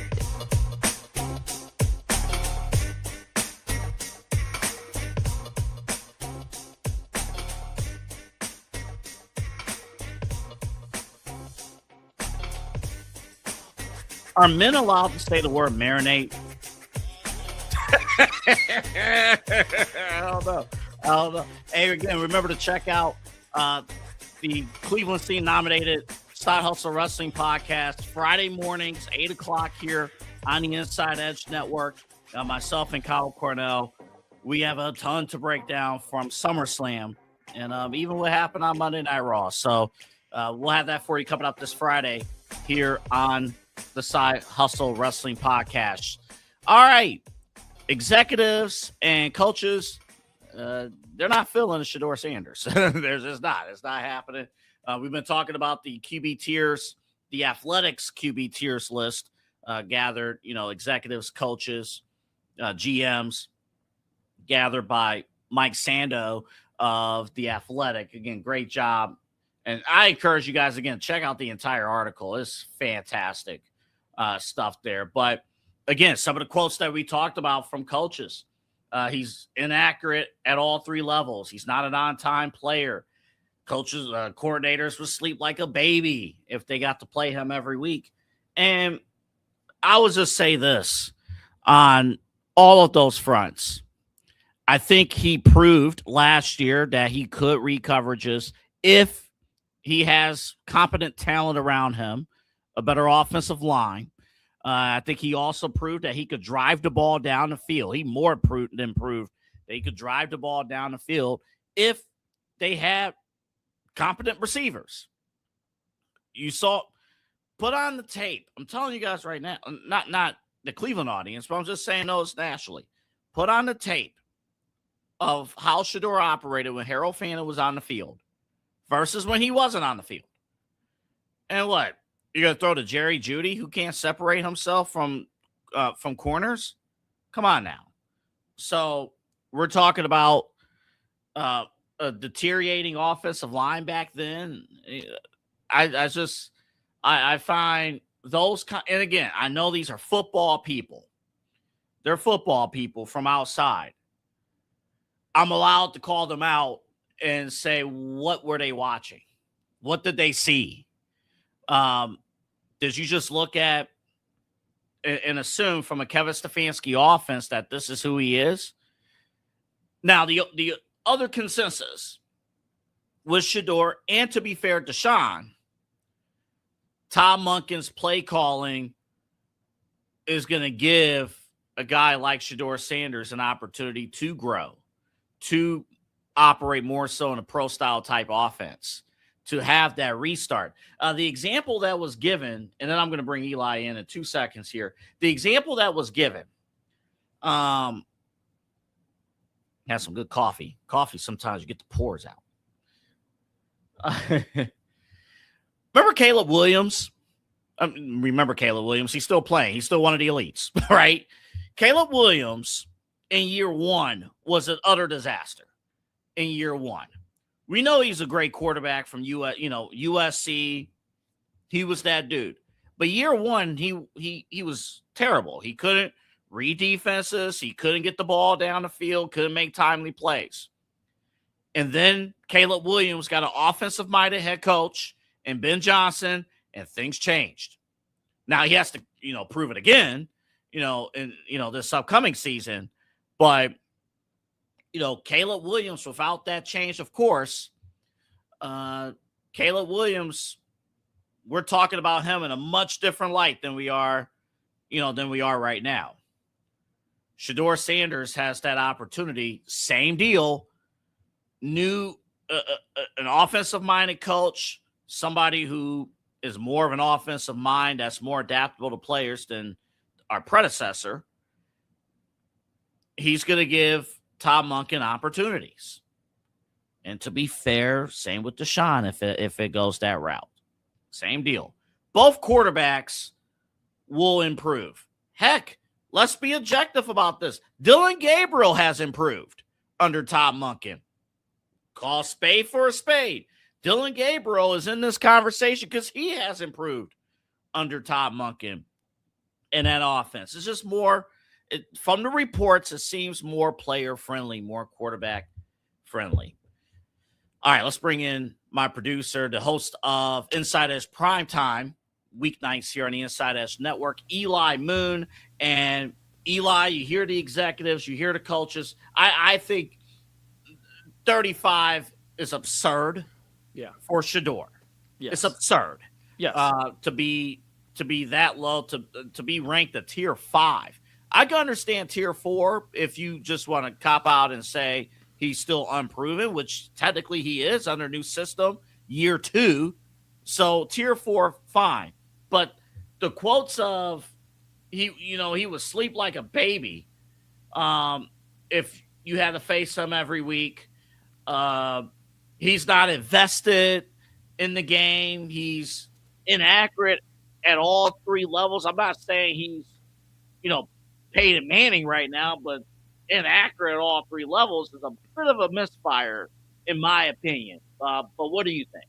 Yeah, it's funny, Double A. I was actually watching the other day on social media a clip from Shaquille O'Neal and Max Kellerman on First Take. And I'll get to the relevancy here in just a second. They were talking about LeBron James and if he's better than Kobe, if he's better than Jordan. And Shaquille O'Neal looks at Max Kellerman and he goes, look, man, I don't know who's paying you to say this, but I'll pay you double to stop.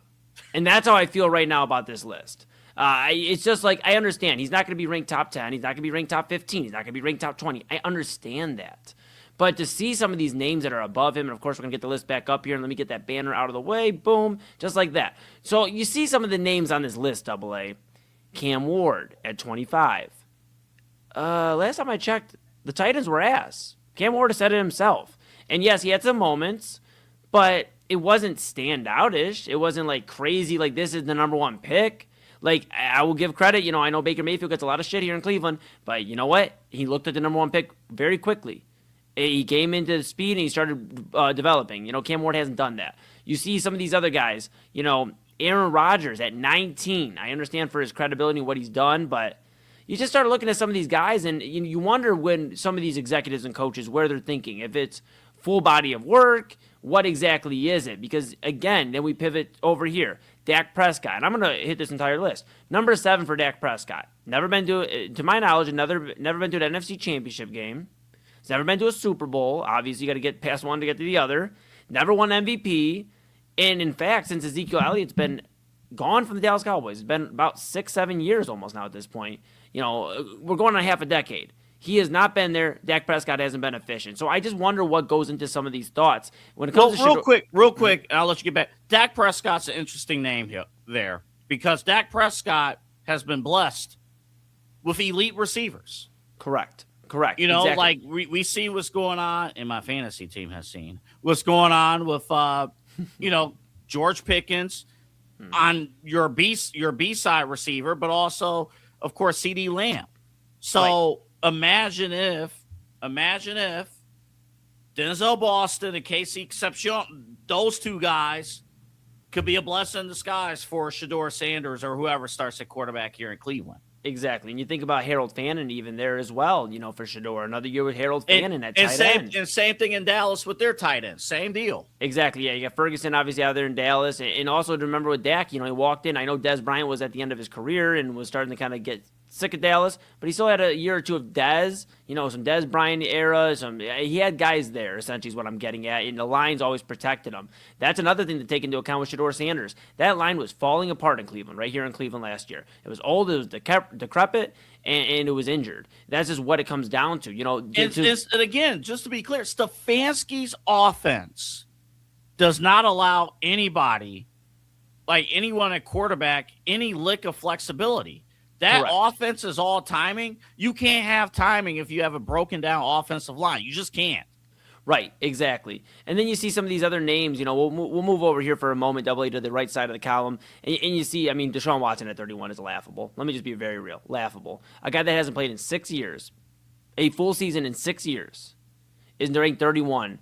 I don't understand how you can put him above any of these quarterbacks, to be quite honest. I don't care what he's looked like in training camp. I don't care that he had, we put it up on Primetime earlier, the 7 touchdowns, 0 interceptions on the QB tracker. I don't give a shit. There is no reason he should be above any of these quarterbacks I'm actually baffled J.J. McCarthy made the list, to be honest with you, because when we talk about, some of those quotes you said, AA, he's uninvested, he's on, he just doesn't really care about wanting to make an effort. And if he makes an effort, well, those are things I would use to describe J.J. McCarthy, a guy that, reminder, missed his beginning of his career because he got injured, and then Sam Darnold came in and rocked the house in Minnesota. They let him walk. Sam Darnold raised a Lombardi trophy the following season, and J.J. McCarthy was jockeying for his job, whether it was injury or just not playing well enough.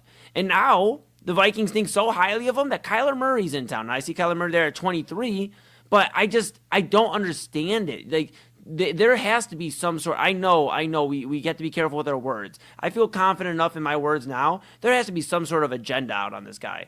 Like, I've never seen it, man. The last time I've seen an agenda like this is Colin Kaepernick, to be quite honest with you. They completely two different situations, but I feel like there's an agenda out on Shedeur Sanders to bury his name. Look, if you didn't like playing against Deion Sanders, I don't know how many of the executives and coaches had to go against him, but if you didn't like Primetime, I understand it, man. He whooped everybody's ass. But, like, the fact that Shedeur Sanders is somehow the worst quarterback, AA, last time I checked, he beat Cincy and he beat Pittsburgh. There's a reason why we didn't draft a quarterback at number 1 last year, and that would be Shedeur Sanders. And to your point. Yeah, and he did. I think a lot of people, maybe because it was buried, again, at 1 o'clock, and, again, some of these executives and coaches didn't see it, but like, that did happen. That Pittsburgh game did happen. Shedeur Sanders, I can't believe I'm saying this. Shedeur Sanders on that day, while not looking overly great, outplayed Aaron Rodgers. Correct. And you think about this, man. You mentioned the Stefanski, the weird dynamic there with him and Shedeur and that entire offense near the end of his Brown's tenure here as the head coach. You think about the line, we already mentioned that. I mean, nobody's going to be able to go behind an offensive line that cannot defend. Ask Joe Burrow in Cincinnati. That's the same reason we have discussions. You've had discussions about why you cannot put him as top 2, because is he going to stay healthy? Well, the offensive line is a big thing for that, and Shedeur Sanders was running for his life at times. There's a whole new offensive line here in town, and the Browns thought so highly of their offense last year around them that they drafted 2 receivers with 2 of their first 3 picks, and the other one was an offensive lineman. So you tell me how much offensive help the guy had last year. I'm tired of this, and I know you got some more things to talk about, so I'll be very quick with my final point. I'll tell you this. Yeah, because you might get angry by 1 o'clock with the next thing I'm going to talk about. Go ahead. I am so beyond frustrated with executives and coaches, first off, hiding an anonymity. I feel like the Not Finding Nemo meme. But, hiding in this anonymous thing. Look, at the end of the day, I understand you're going to do it with this type of thing. But if you got the balls to say you would sleep well at night as a defensive coordinator, I can't wait. I hope it's a team we play. And I hope we get somewhat of the same comments by whoever this is. Because I don't understand. You're not going to see the same guy. This is a guy. Yeah, that's the quote, that one, right? The other ones are actual football reasons. I mean, and we could debate whether they're right or wrong, but saying that he's inaccurate at different levels, and those are football reasons. Fine. But to hear an anonymous coordinator say he would sleep like a baby at night, come on, man. I don't get it, man. And you know what? We are so great, not us, but NFL fans, NFL executives, NFL coaches, NFL media. We are so great at burying a guy after his first 6 to 8 games. You know what? I know everybody can't be Peyton Manning and everybody can't be some of these greats that have turned around after bad starts, but I'm going to take my chances with the guy who's the son of a NFL Hall of Famer, a current collegiate coach. He's a college coach, and the guy that has spent every single second being in the Browns training camp. Like, he has been in Berea. The first video we saw of football life in Cleveland Browns training camp, and before that, even the voluntary OTAs, was Shedeur Sanders walking in the door. So I believe he is putting the work in AA. I think it's just absolutely crazy, and you know what? All I'll say is pick on him now. Pick on him now, because he wins his starting job. I'm telling you. Maybe it's the orange and brown blood running through my veins. You're getting me fired up. But I'll tell you, I'll ride with, number 2 now. He's not 12 anymore. Number 2, I'll rock with him. Because they finally have built around somebody. And you mean to tell me they put all these young guys around a guy like Deshaun Watson? No, they believe in Shedeur Sanders. They understand that there's things they need to work on, like any young quarterback. That's where I'm at. And again, Shedeur has to show out. Now, let's talk about Deshaun Watson because, again, he's on this list as well. He's ranked 31st. Again, the number is not necessarily the most important thing. It's the tiers, right, and where it ends up. So here's 50 executives / coaches and GMs. So he primarily falls with tier 4. Out of those 50, 35 voted for tier 4, 2 voted for tier 5 with Deshaun. He has 12 tier 3 votes. He also has 1 tier 2 vote. Did Evander vote in this? Did Evander vote in this? Okay. I love him, but goodness gracious. There is an executive or GM or coordinator or head coach, someone out there that participated in this research by The Athletic. Somebody out there believes Deshaun Watson is a tier 2 quarterback. The only way I can think of this, because I'm going to be quick because I know we're up against it. The only way I can think of any team, if I were to take a guess, it's Atlanta. Somebody in Atlanta still loves Deshaun Watson. They wanted him when he was originally available. Stefanski's there, and, who knows, man? Like, who knows? But, like, the idea that a guy that hasn't played a full season in 6 years is still better than 4 quarterbacks. Again, one of them, and I know we give Brissett a lot of shit, Brissett at least started games and statistically wasn't terrible. I mean, the win-loss is terrible, but that's crazy. So let me, to credit whoever voted for him in tier 2, this person's quote is included in this article. Okay. Say here, only one other voter placed Watson in tier 5. One holdout, a head coach, put Watson in tier 2, betting on Todd Monken's ability to bring out the best in what's left of him. So there's a heck. I just want to put this out there. There is, out of the Todd Monken can't vote for his own players. So out of the other 31 head coaches, one of them believes that Deshaun Watson is a tier 2 quarterback. And you know what? I'll leave it with this, Double A, because we got a lot more to unpack, and you have a lot more to unpack here before the top of the hour. Unpack the belief here. You go ahead, because I got my only thing on this is if there's somebody out there, a head coach of a current NFL franchise that believes that they can, Todd Monken can do it, well, then surely they believe in their own ability. That's why they're a head coach of a franchise. You know what? Hey, we must maybe a quarterback room. Yeah. What if it's Sean McVay? Well, all I was going to say is, just offer a second and a third. You guys believe you can fix them? Take them. Take them. Take them. Because, I mean, there's nothing else we can do here, man. There's nothing, like, this is like, the Cavs had the LeBron stuff. I know we've done LeBron to the extreme in terms of how much we talked about him, but, like, LeBron and the Cavs have a good moment. This is like our LeBron, but it's with the Browns, and we have not had any winning. We're just ready to move on, and we're tired of them. I got a question. Oh, my goodness. I got a question for you and our audience. Again, I just want to stress here. I just want to make sure here real quick. There was one tier 2 vote for Deshaun Watson. Yeah. And in this article, again, Mike Sando of The Athletic, if you just joined us, the QB tiers list, only one vote placed Watson in tier 2, a head coach, betting on Monken's ability to bring out the best in what's left of him. Again, that speaks highly of Todd Monken, obviously. Right. Which head coach would you have liked to have hear that from across the NFL? Which head coach do you believe has tier 2 faith in Deshaun Watson? Now, my answer, and I think he's more so speaking on behalf of Todd Monken, I think John Harbaugh. And I think only because, again, he's speaking highly of Todd Monken. Mm-hmm. So yeah. now, hear me out here. If it's John Harbaugh, this is a head coach. I understand you're supporting Todd Monken, former AFC North head coach. Right. He's seen Deshaun Watson play. Deshaun, I'm just being objective here, one of his best games. There's not a lot to choose from, but one of his best games in a Browns uniform took place against the Ravens, I believe in 2023. Mm-hmm.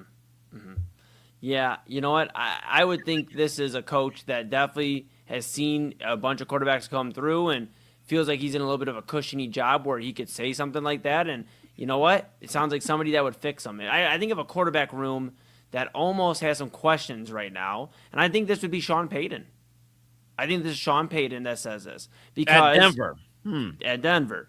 Because you got to think the Bo Nix injury, and there's really not a backing behind him. And if Denver could get a hold of him, Sean Payton, the Drew Brees reclamation project, them rejoining forces and going to a Super Bowl, and then he's experimented with other quarterbacks, Russell Wilson. Let's remember that before Bo Nix. But again, when the experiment didn't work, ate the contract, moved on. Right, so wouldn't it make sense for a guy that's already ate one contract and there's not a lot of money left on this guaranteed contract? If the opportunity arose, I don't know, man. I lean towards Sean Payton or a team that thinks that Deshaun Watson would fare better down south, whether it's Tampa Bay or Atlanta. But if it's Atlanta, then we got a completely different discussion because Kevin Stefanski is on crazy mode. Yeah, I have a hard time believing that coach was Kevin Stefanski. I'm not gonna rule it out, but okay, let's just be. Deshaun Watson right now is 30. He's gonna turn 31 on September 14th. Right. So I have a hard time believing it's Kevin Stefanski. Although I'm not gonna completely rule it out, but I would think it has to be a coach, and maybe we're on the same boat here. It has to be a coach who believes they can rehab quarterbacks. Correct. And save quarterbacks. Like, it in my mind, it's either John Harbaugh because of his relationship with Tom Monken or Sean Payton. Right. That's what I'm leaning towards. Or Sean McVay. One of the Seans. Or we're, and I'm going to disappear into the darkness behind the screen. But I'll say this. Or it's somebody who just doesn't give a shit and wants to watch the world burn. It's like Andy Reid. Like, whatever, I got Mahomes. So you know what? Tom Monken can do it. I'm just thinking about the situations of the teams we just mentioned. The Giants, they're going to give it that's more on the respect factor of Tom Monken. So let me toss that for a second. Atlanta, we know how they can't keep a quarterback healthy down there. So, right. Of course, Deshaun Watson would fix that. Yeah. But Sean Payton with Bo Nix, but they just went to the AFC Championship. Like, but it wasn't necessarily. Again, this vote is not necessarily if they were on my team, we would bring him in. They would fix things. That's not it. But again, we're talking about. Let's put this list back up again. Deshaun Watson currently at the same category right now as Lamar Jackson, Justin Herbert, Drake May, Jordan Love, Caleb Williams, Baker Mayfield. Yeah, a lot of tier 2 people.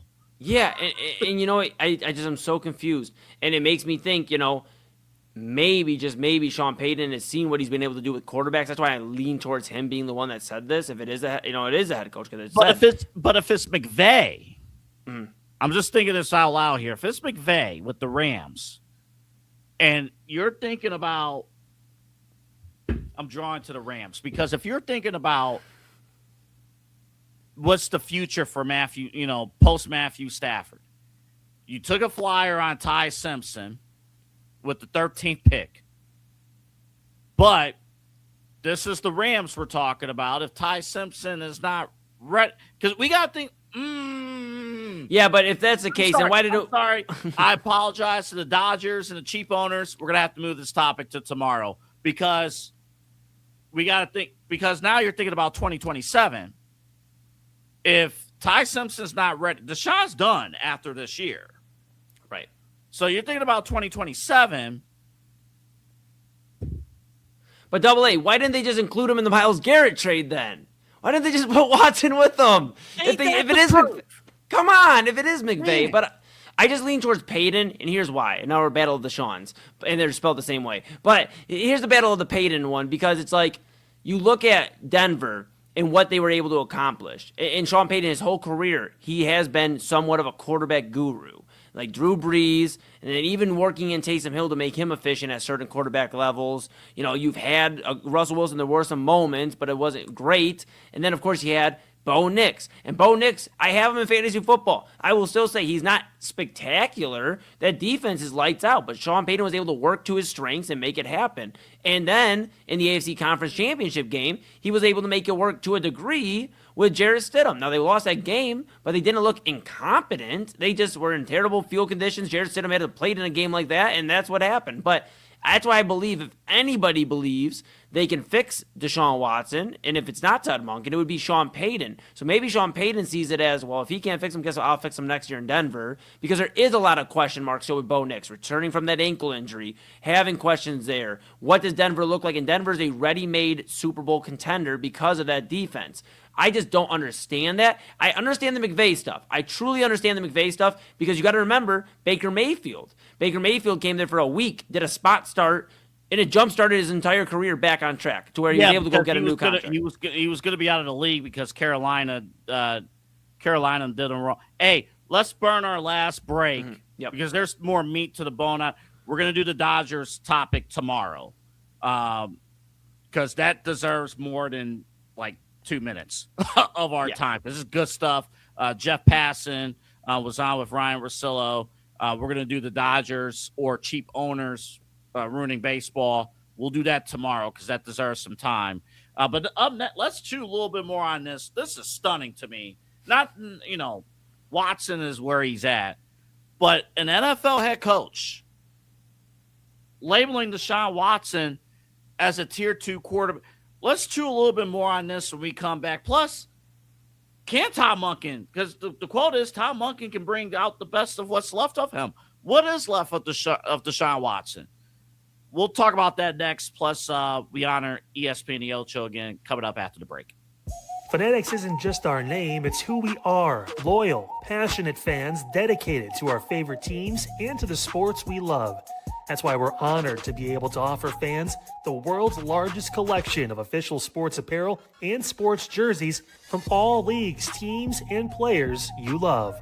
We feature a wide selection of gear from every league, including the NFL, MLB, NBA, NHL, and NCAA merchandise, which allows us to serve fans of football, baseball, hockey, basketball, lacrosse, soccer, golf, and, well, everything else that gets your heart pumping.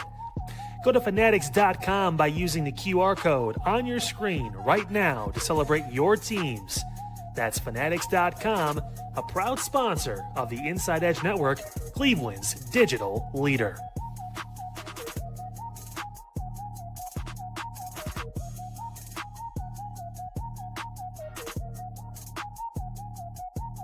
Small business owners are superheroes, but nowadays running your business means doing so inside your shop and on social media.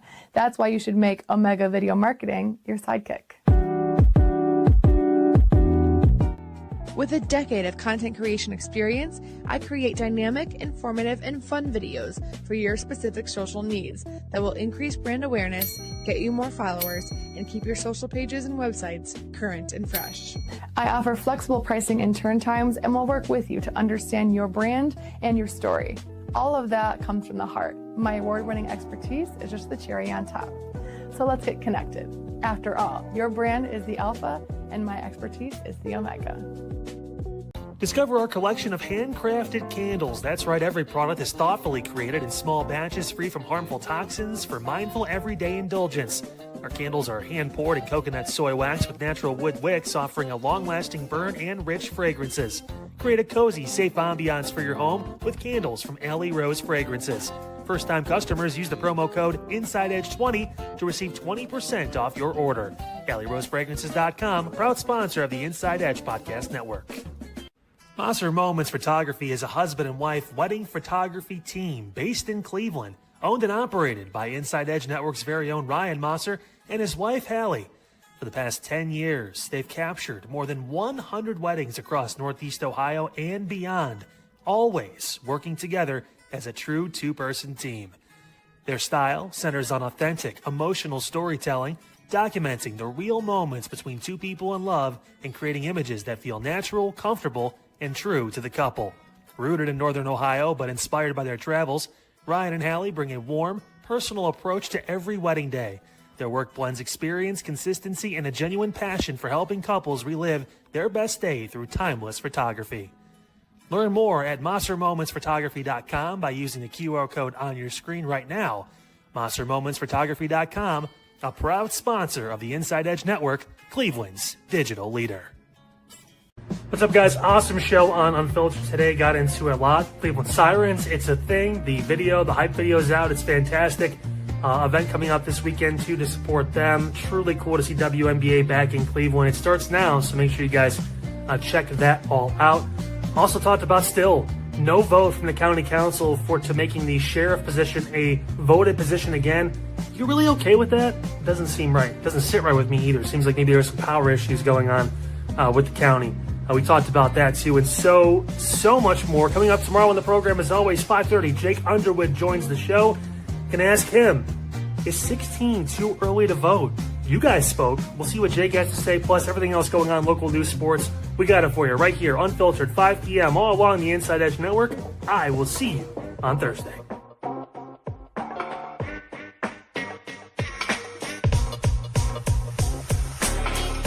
This is Midnight Run on the Inside Edge Network.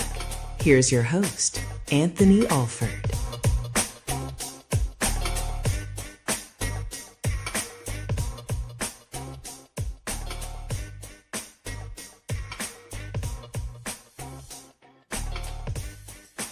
All right, welcome back to Midnight Run, everybody. We're going to have a little bit of an overrun, and that's okay. Myself and Eli is joining you here. Deshaun Watson in camp, Mary Kay Cabot of Cleveland.com had the report 17 of 20. That's not right. There's no way. 7 touchdowns. That's not right. But 7. It was red zone. It was red zone day. Okay. It was red zone day. It's red zone day. Wait a minute. Wait. But 17 of 20, he had touchdowns and zero pick. The ESPN tracker had 7 touchdowns. I don't know. Oh, it did. Yeah, we aired it on Primetime. Yep. Okay. Red zone day. Red zone day. Red zone. I know we don't have that in Cleveland. We usually watch the normal broadcast, but today was red zone day. Like, something's off about this. No, but Mary Kay tweeted after practice earlier today, Deshaun Watson had his best day of camp by far. Nice passes to Concepcion, Jerry Jeudy, Denzel Boston, and more. Played with confidence. It was more accurate than any other day of camp. And, she also mentioned it helps to have the full complement of weapons out on the field. So he had a great day. Again, we were talking about the athletic, the quarterback tiers list. I think the most stunning part of the votes is not the Shador thing, which that part is stunning within itself. The most stunning part is Deshaun Watson's ranking, not the tier 5 part. He's ranked overall tier 4, but not the 2 tier 5 votes, not the 35 tier 4 votes, not even the 12 tier 3 votes, but one head coach. Again, this is 50 executives, GMs, head coaches. None of them were named in this article, in this research. One head coach, not named Todd Monken because you can't vote for your own players, said Deshaun Watson's a tier 2 quarterback.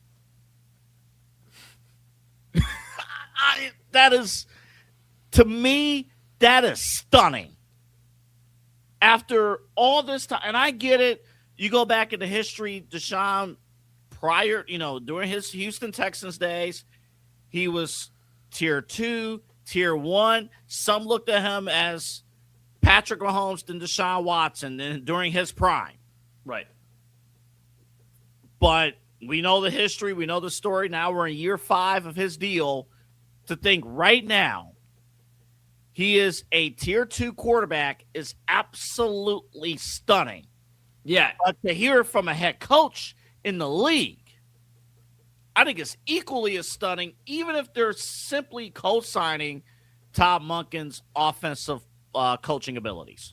Exactly. And this is, let's be clear, just to call a spade, Todd Monken at times had trouble working with Lamar Jackson. Now, granted, they had the number one offense at times, but he's also been on record saying he didn't have as great of a relationship with Lamar Jackson as he wished he would have. So if he had struggled with Lamar Jackson at times, this is not a knock on Todd Monken, what makes us think that somehow he's going to wave a wand over Deshaun Watson and poof, he's 2018 Deshaun Watson again? Let's just be real with each other here and everybody at home. The guy has looked terrible for a majority of training camp. Since he has walked back into the facility, he has looked terrible. We have seen on social media, interception.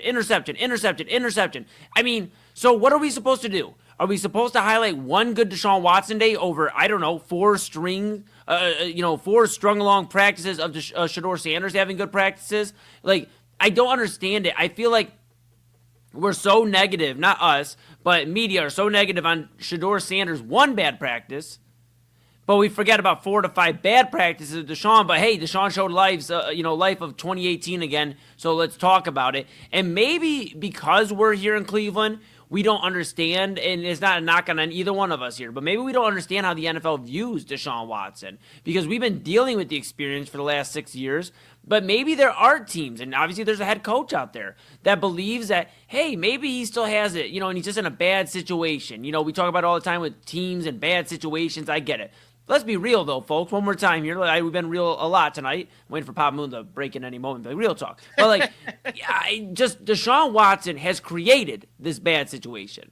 It's not like he walked into one and it was a bad situation. No, the Browns were coming off of a playoff appearance in 2020.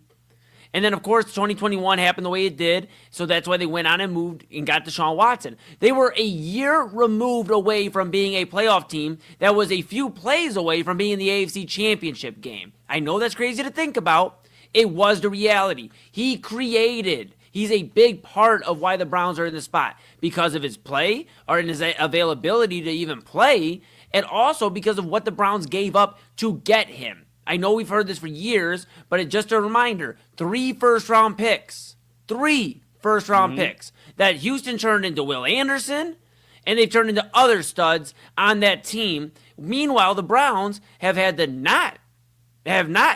luxury of drafting in the first round for 3 years because of that.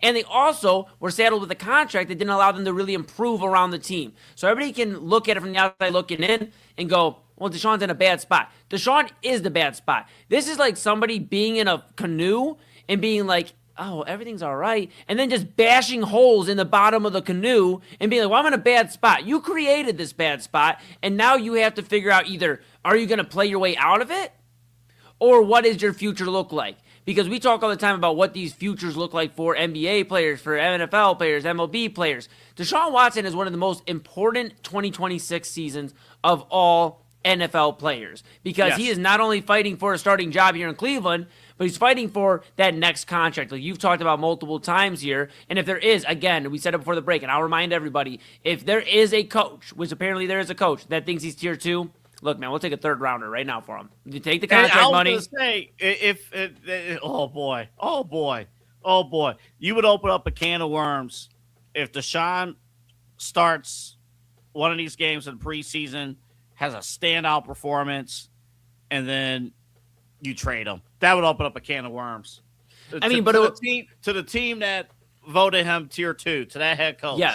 Yes, exactly. But what it would do for the Browns is obviously put them in a spot where now you're at Shedeur, Gabriel, and Green. So now you've at least moved on. You've turned the leaf officially, and you can find out if it's one of these young guys or if it's 2027. But I just feel like this is a really, really bad spot for the Browns to be in. And the fact that these lists, and I don't know how much, other coaches and things take that into account, but this isn't good.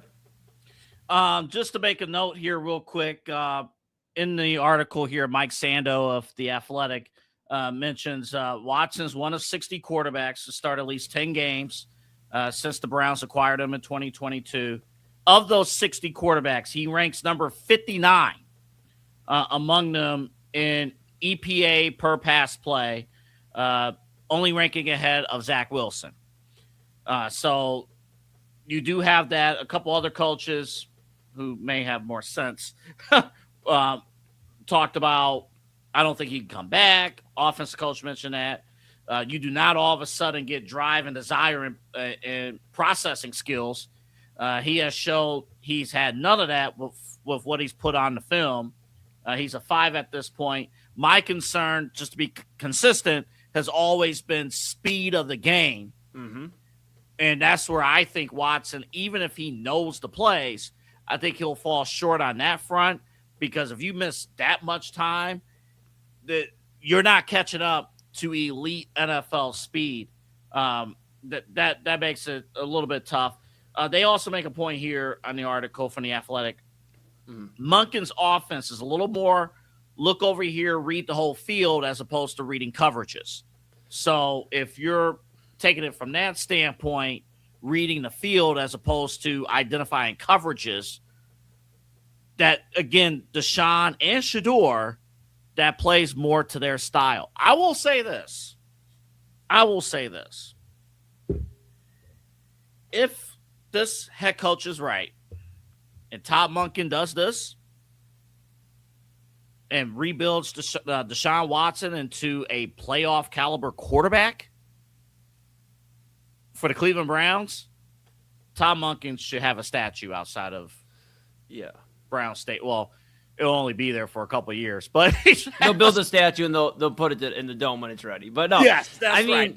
Todd Monken deserves a lifetime contract with the Cleveland Browns if he could turn Deshaun Watson into a tier 2 quarterback. But it's still short-lived. Let's be real about that, too. It's still short-lived. You mentioned how he's 30. He's going to be 31. It's short-lived. Because even if they can get him back to competent, starting quarterback level, the Browns still probably aren't a playoff team. Just let's be real. They are probably a team that's maybe in the hunt. We'll get excited about seeing in the hunt. But Double A, this is something where it's going to take him to get back in the motion. So what's that going to be, 32, 33? I'm going to have to – let me stop you in your tracks a little bit. Mm-hmm. I'm just going by what this coach believes. I know. If this coach believes that Deshaun Watson's a tier 2 quarterback, do you believe in the rest of the roster? Me, yes, I do. Okay, so a tier 2 quarterback with Deshaun Watson, I'm just trying to put the puzzle pieces together. I know. We're going to the playoffs. Yeah. With our 2 young receivers who's lighting it up, you're going to have, hopefully, Junkins will be ready to go. Fannon's going to improve. Our defense is still a top flight defense. I'm not saying this will happen. Mm-hmm. All I'm saying is, if that one head coach is correct and Deshaun Watson's a tier 2 quarterback, you're going to the playoffs. No, I get what you're saying there. In the AFC North, in the wild card at least, you'll be competing in January. I get that. But let's just call it what it is. This is my final point. No, I know. I don't need to bet money on it. Absolutely not. No. We would never do that. We do a friendly wager of $400 and have it on video and show it everywhere. Anyways, these times that ain't friendly. Exactly. Yeah, she's almighty. But what I will say is this: Deshaun Watson is poison to this organization. We've talked about it. He is poison. I actually fear for this Browns receiving core and the young guys on this roster. Because what are you going to learn out of a guy that has given up on this team, could have spent time with the team when he was injured, and instead was doing TikToks and everywhere but Cleveland. But ironically enough, when Shedeur Sanders gets a starting gig, now he wants to come be a mentor. Almost like he feels like there's a way that the Browns are going to move on from him. I believe, and I know you don't believe in the tier 2 stuff. I get it. I'm just saying to double down on whatever coach that is out there, come spend a week or 2 in Cleveland during the regular season and see how this guy plays. You may not even see him play because he's never healthy enough to play. But he is a poison. And if the Browns continue to just try to make this work, okay, you're on a time clock. You're on a ticking clock of making it work before he turns 34, 35 years old in a few years. And that's basically the end of a quarterback's career in most cases. Hello, Phillip Rivers. I know you're the anomalies. But that's usually the end of a quarterback's career. And I fear about the next generation. Look, we had a career with Deshaun Watson, a run where Nick Chubb was still in this rotation. Kareem Hunt was still in this rotation. He had Amari Cooper, if I'm not mistaken. He had these guys on the outside of the, right there on the outside at receiver. He had a decent line, and he had a stud defense. And you know what he did? He either wasn't healthy or he couldn't play well enough, except for a few quarters in Baltimore.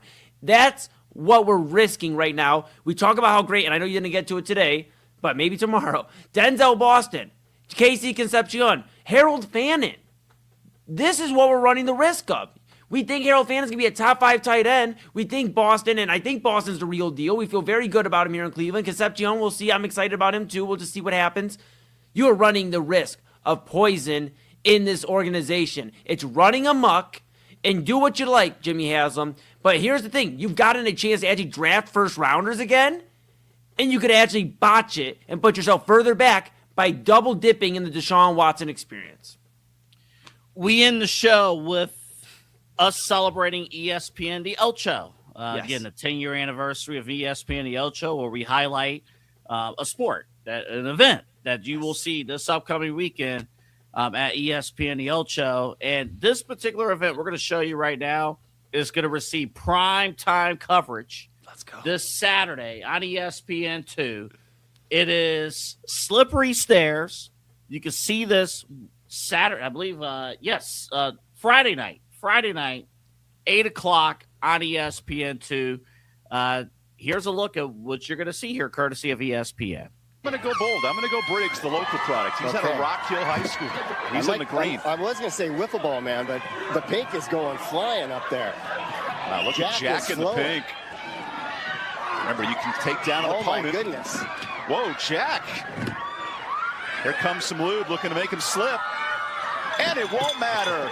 Victory bell for Jack. Well, Jack got up there as quick as anyone in the past, and the second place is Mike. And, of course, Mike, if he gets there, he'll move on with some good points. But look, the finish for third. Henry's going down. So Who's Mike moves on.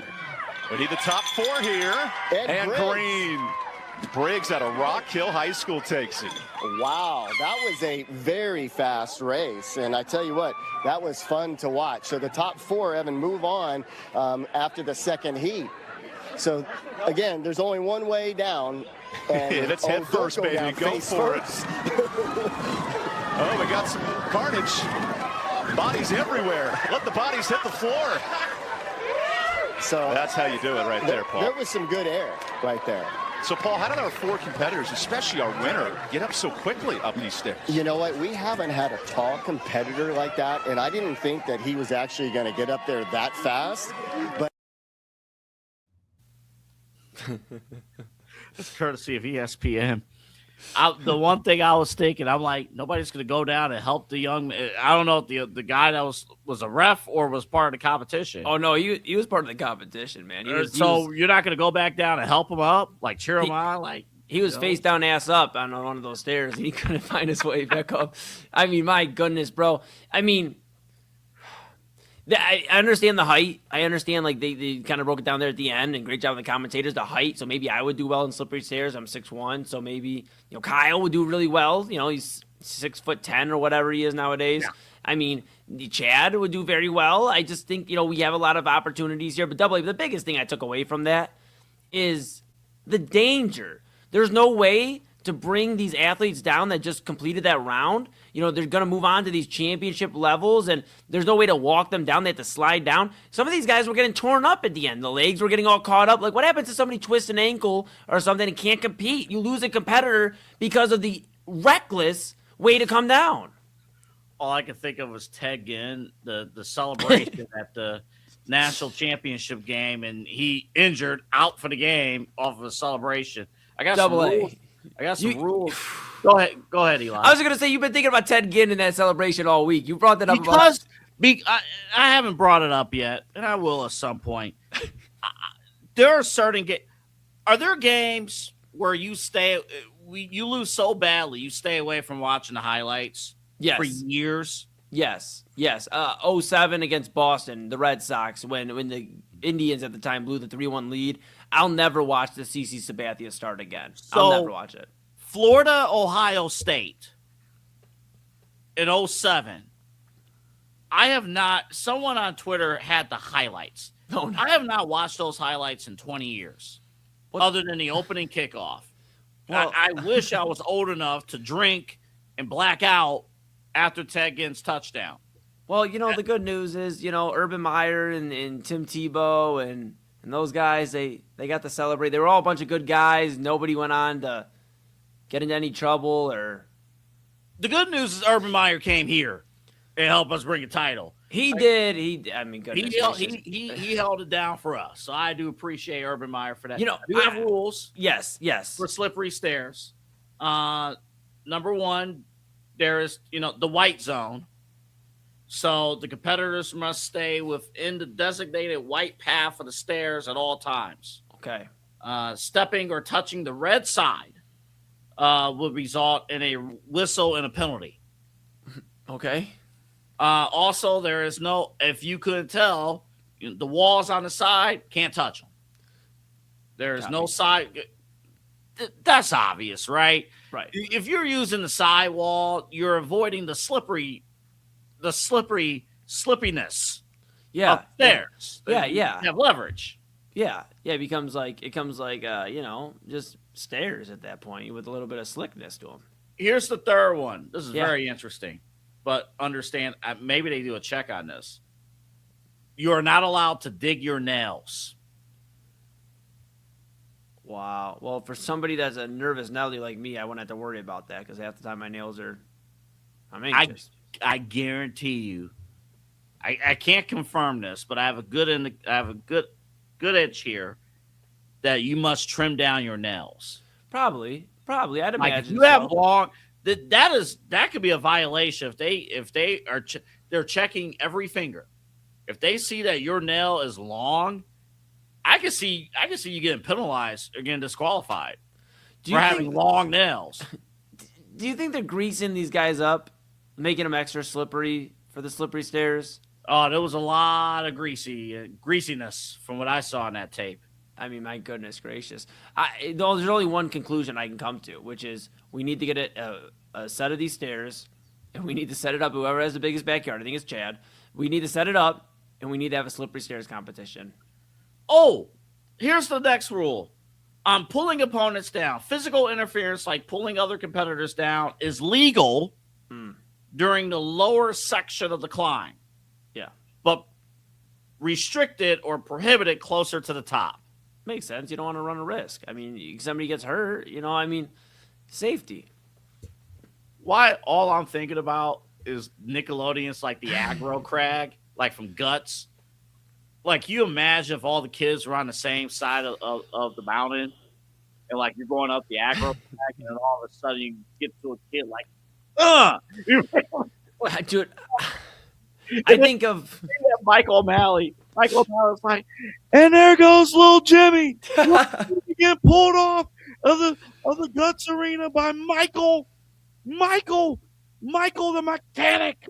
Yeah, the mechanic, absolutely. I think of Christmas Story when Santa Claus is there and he's like, I want a Red Ryder BB gun. He's like, it'll shoot your eye out, kid. Ho, ho, ho. And he kicks him with his foot down the slide. That's like what I imagine with this, man. But look, I'm embracing the Ocho. I think this is more my speed than the Excel. You showed Monday? Yes. This is more my speed.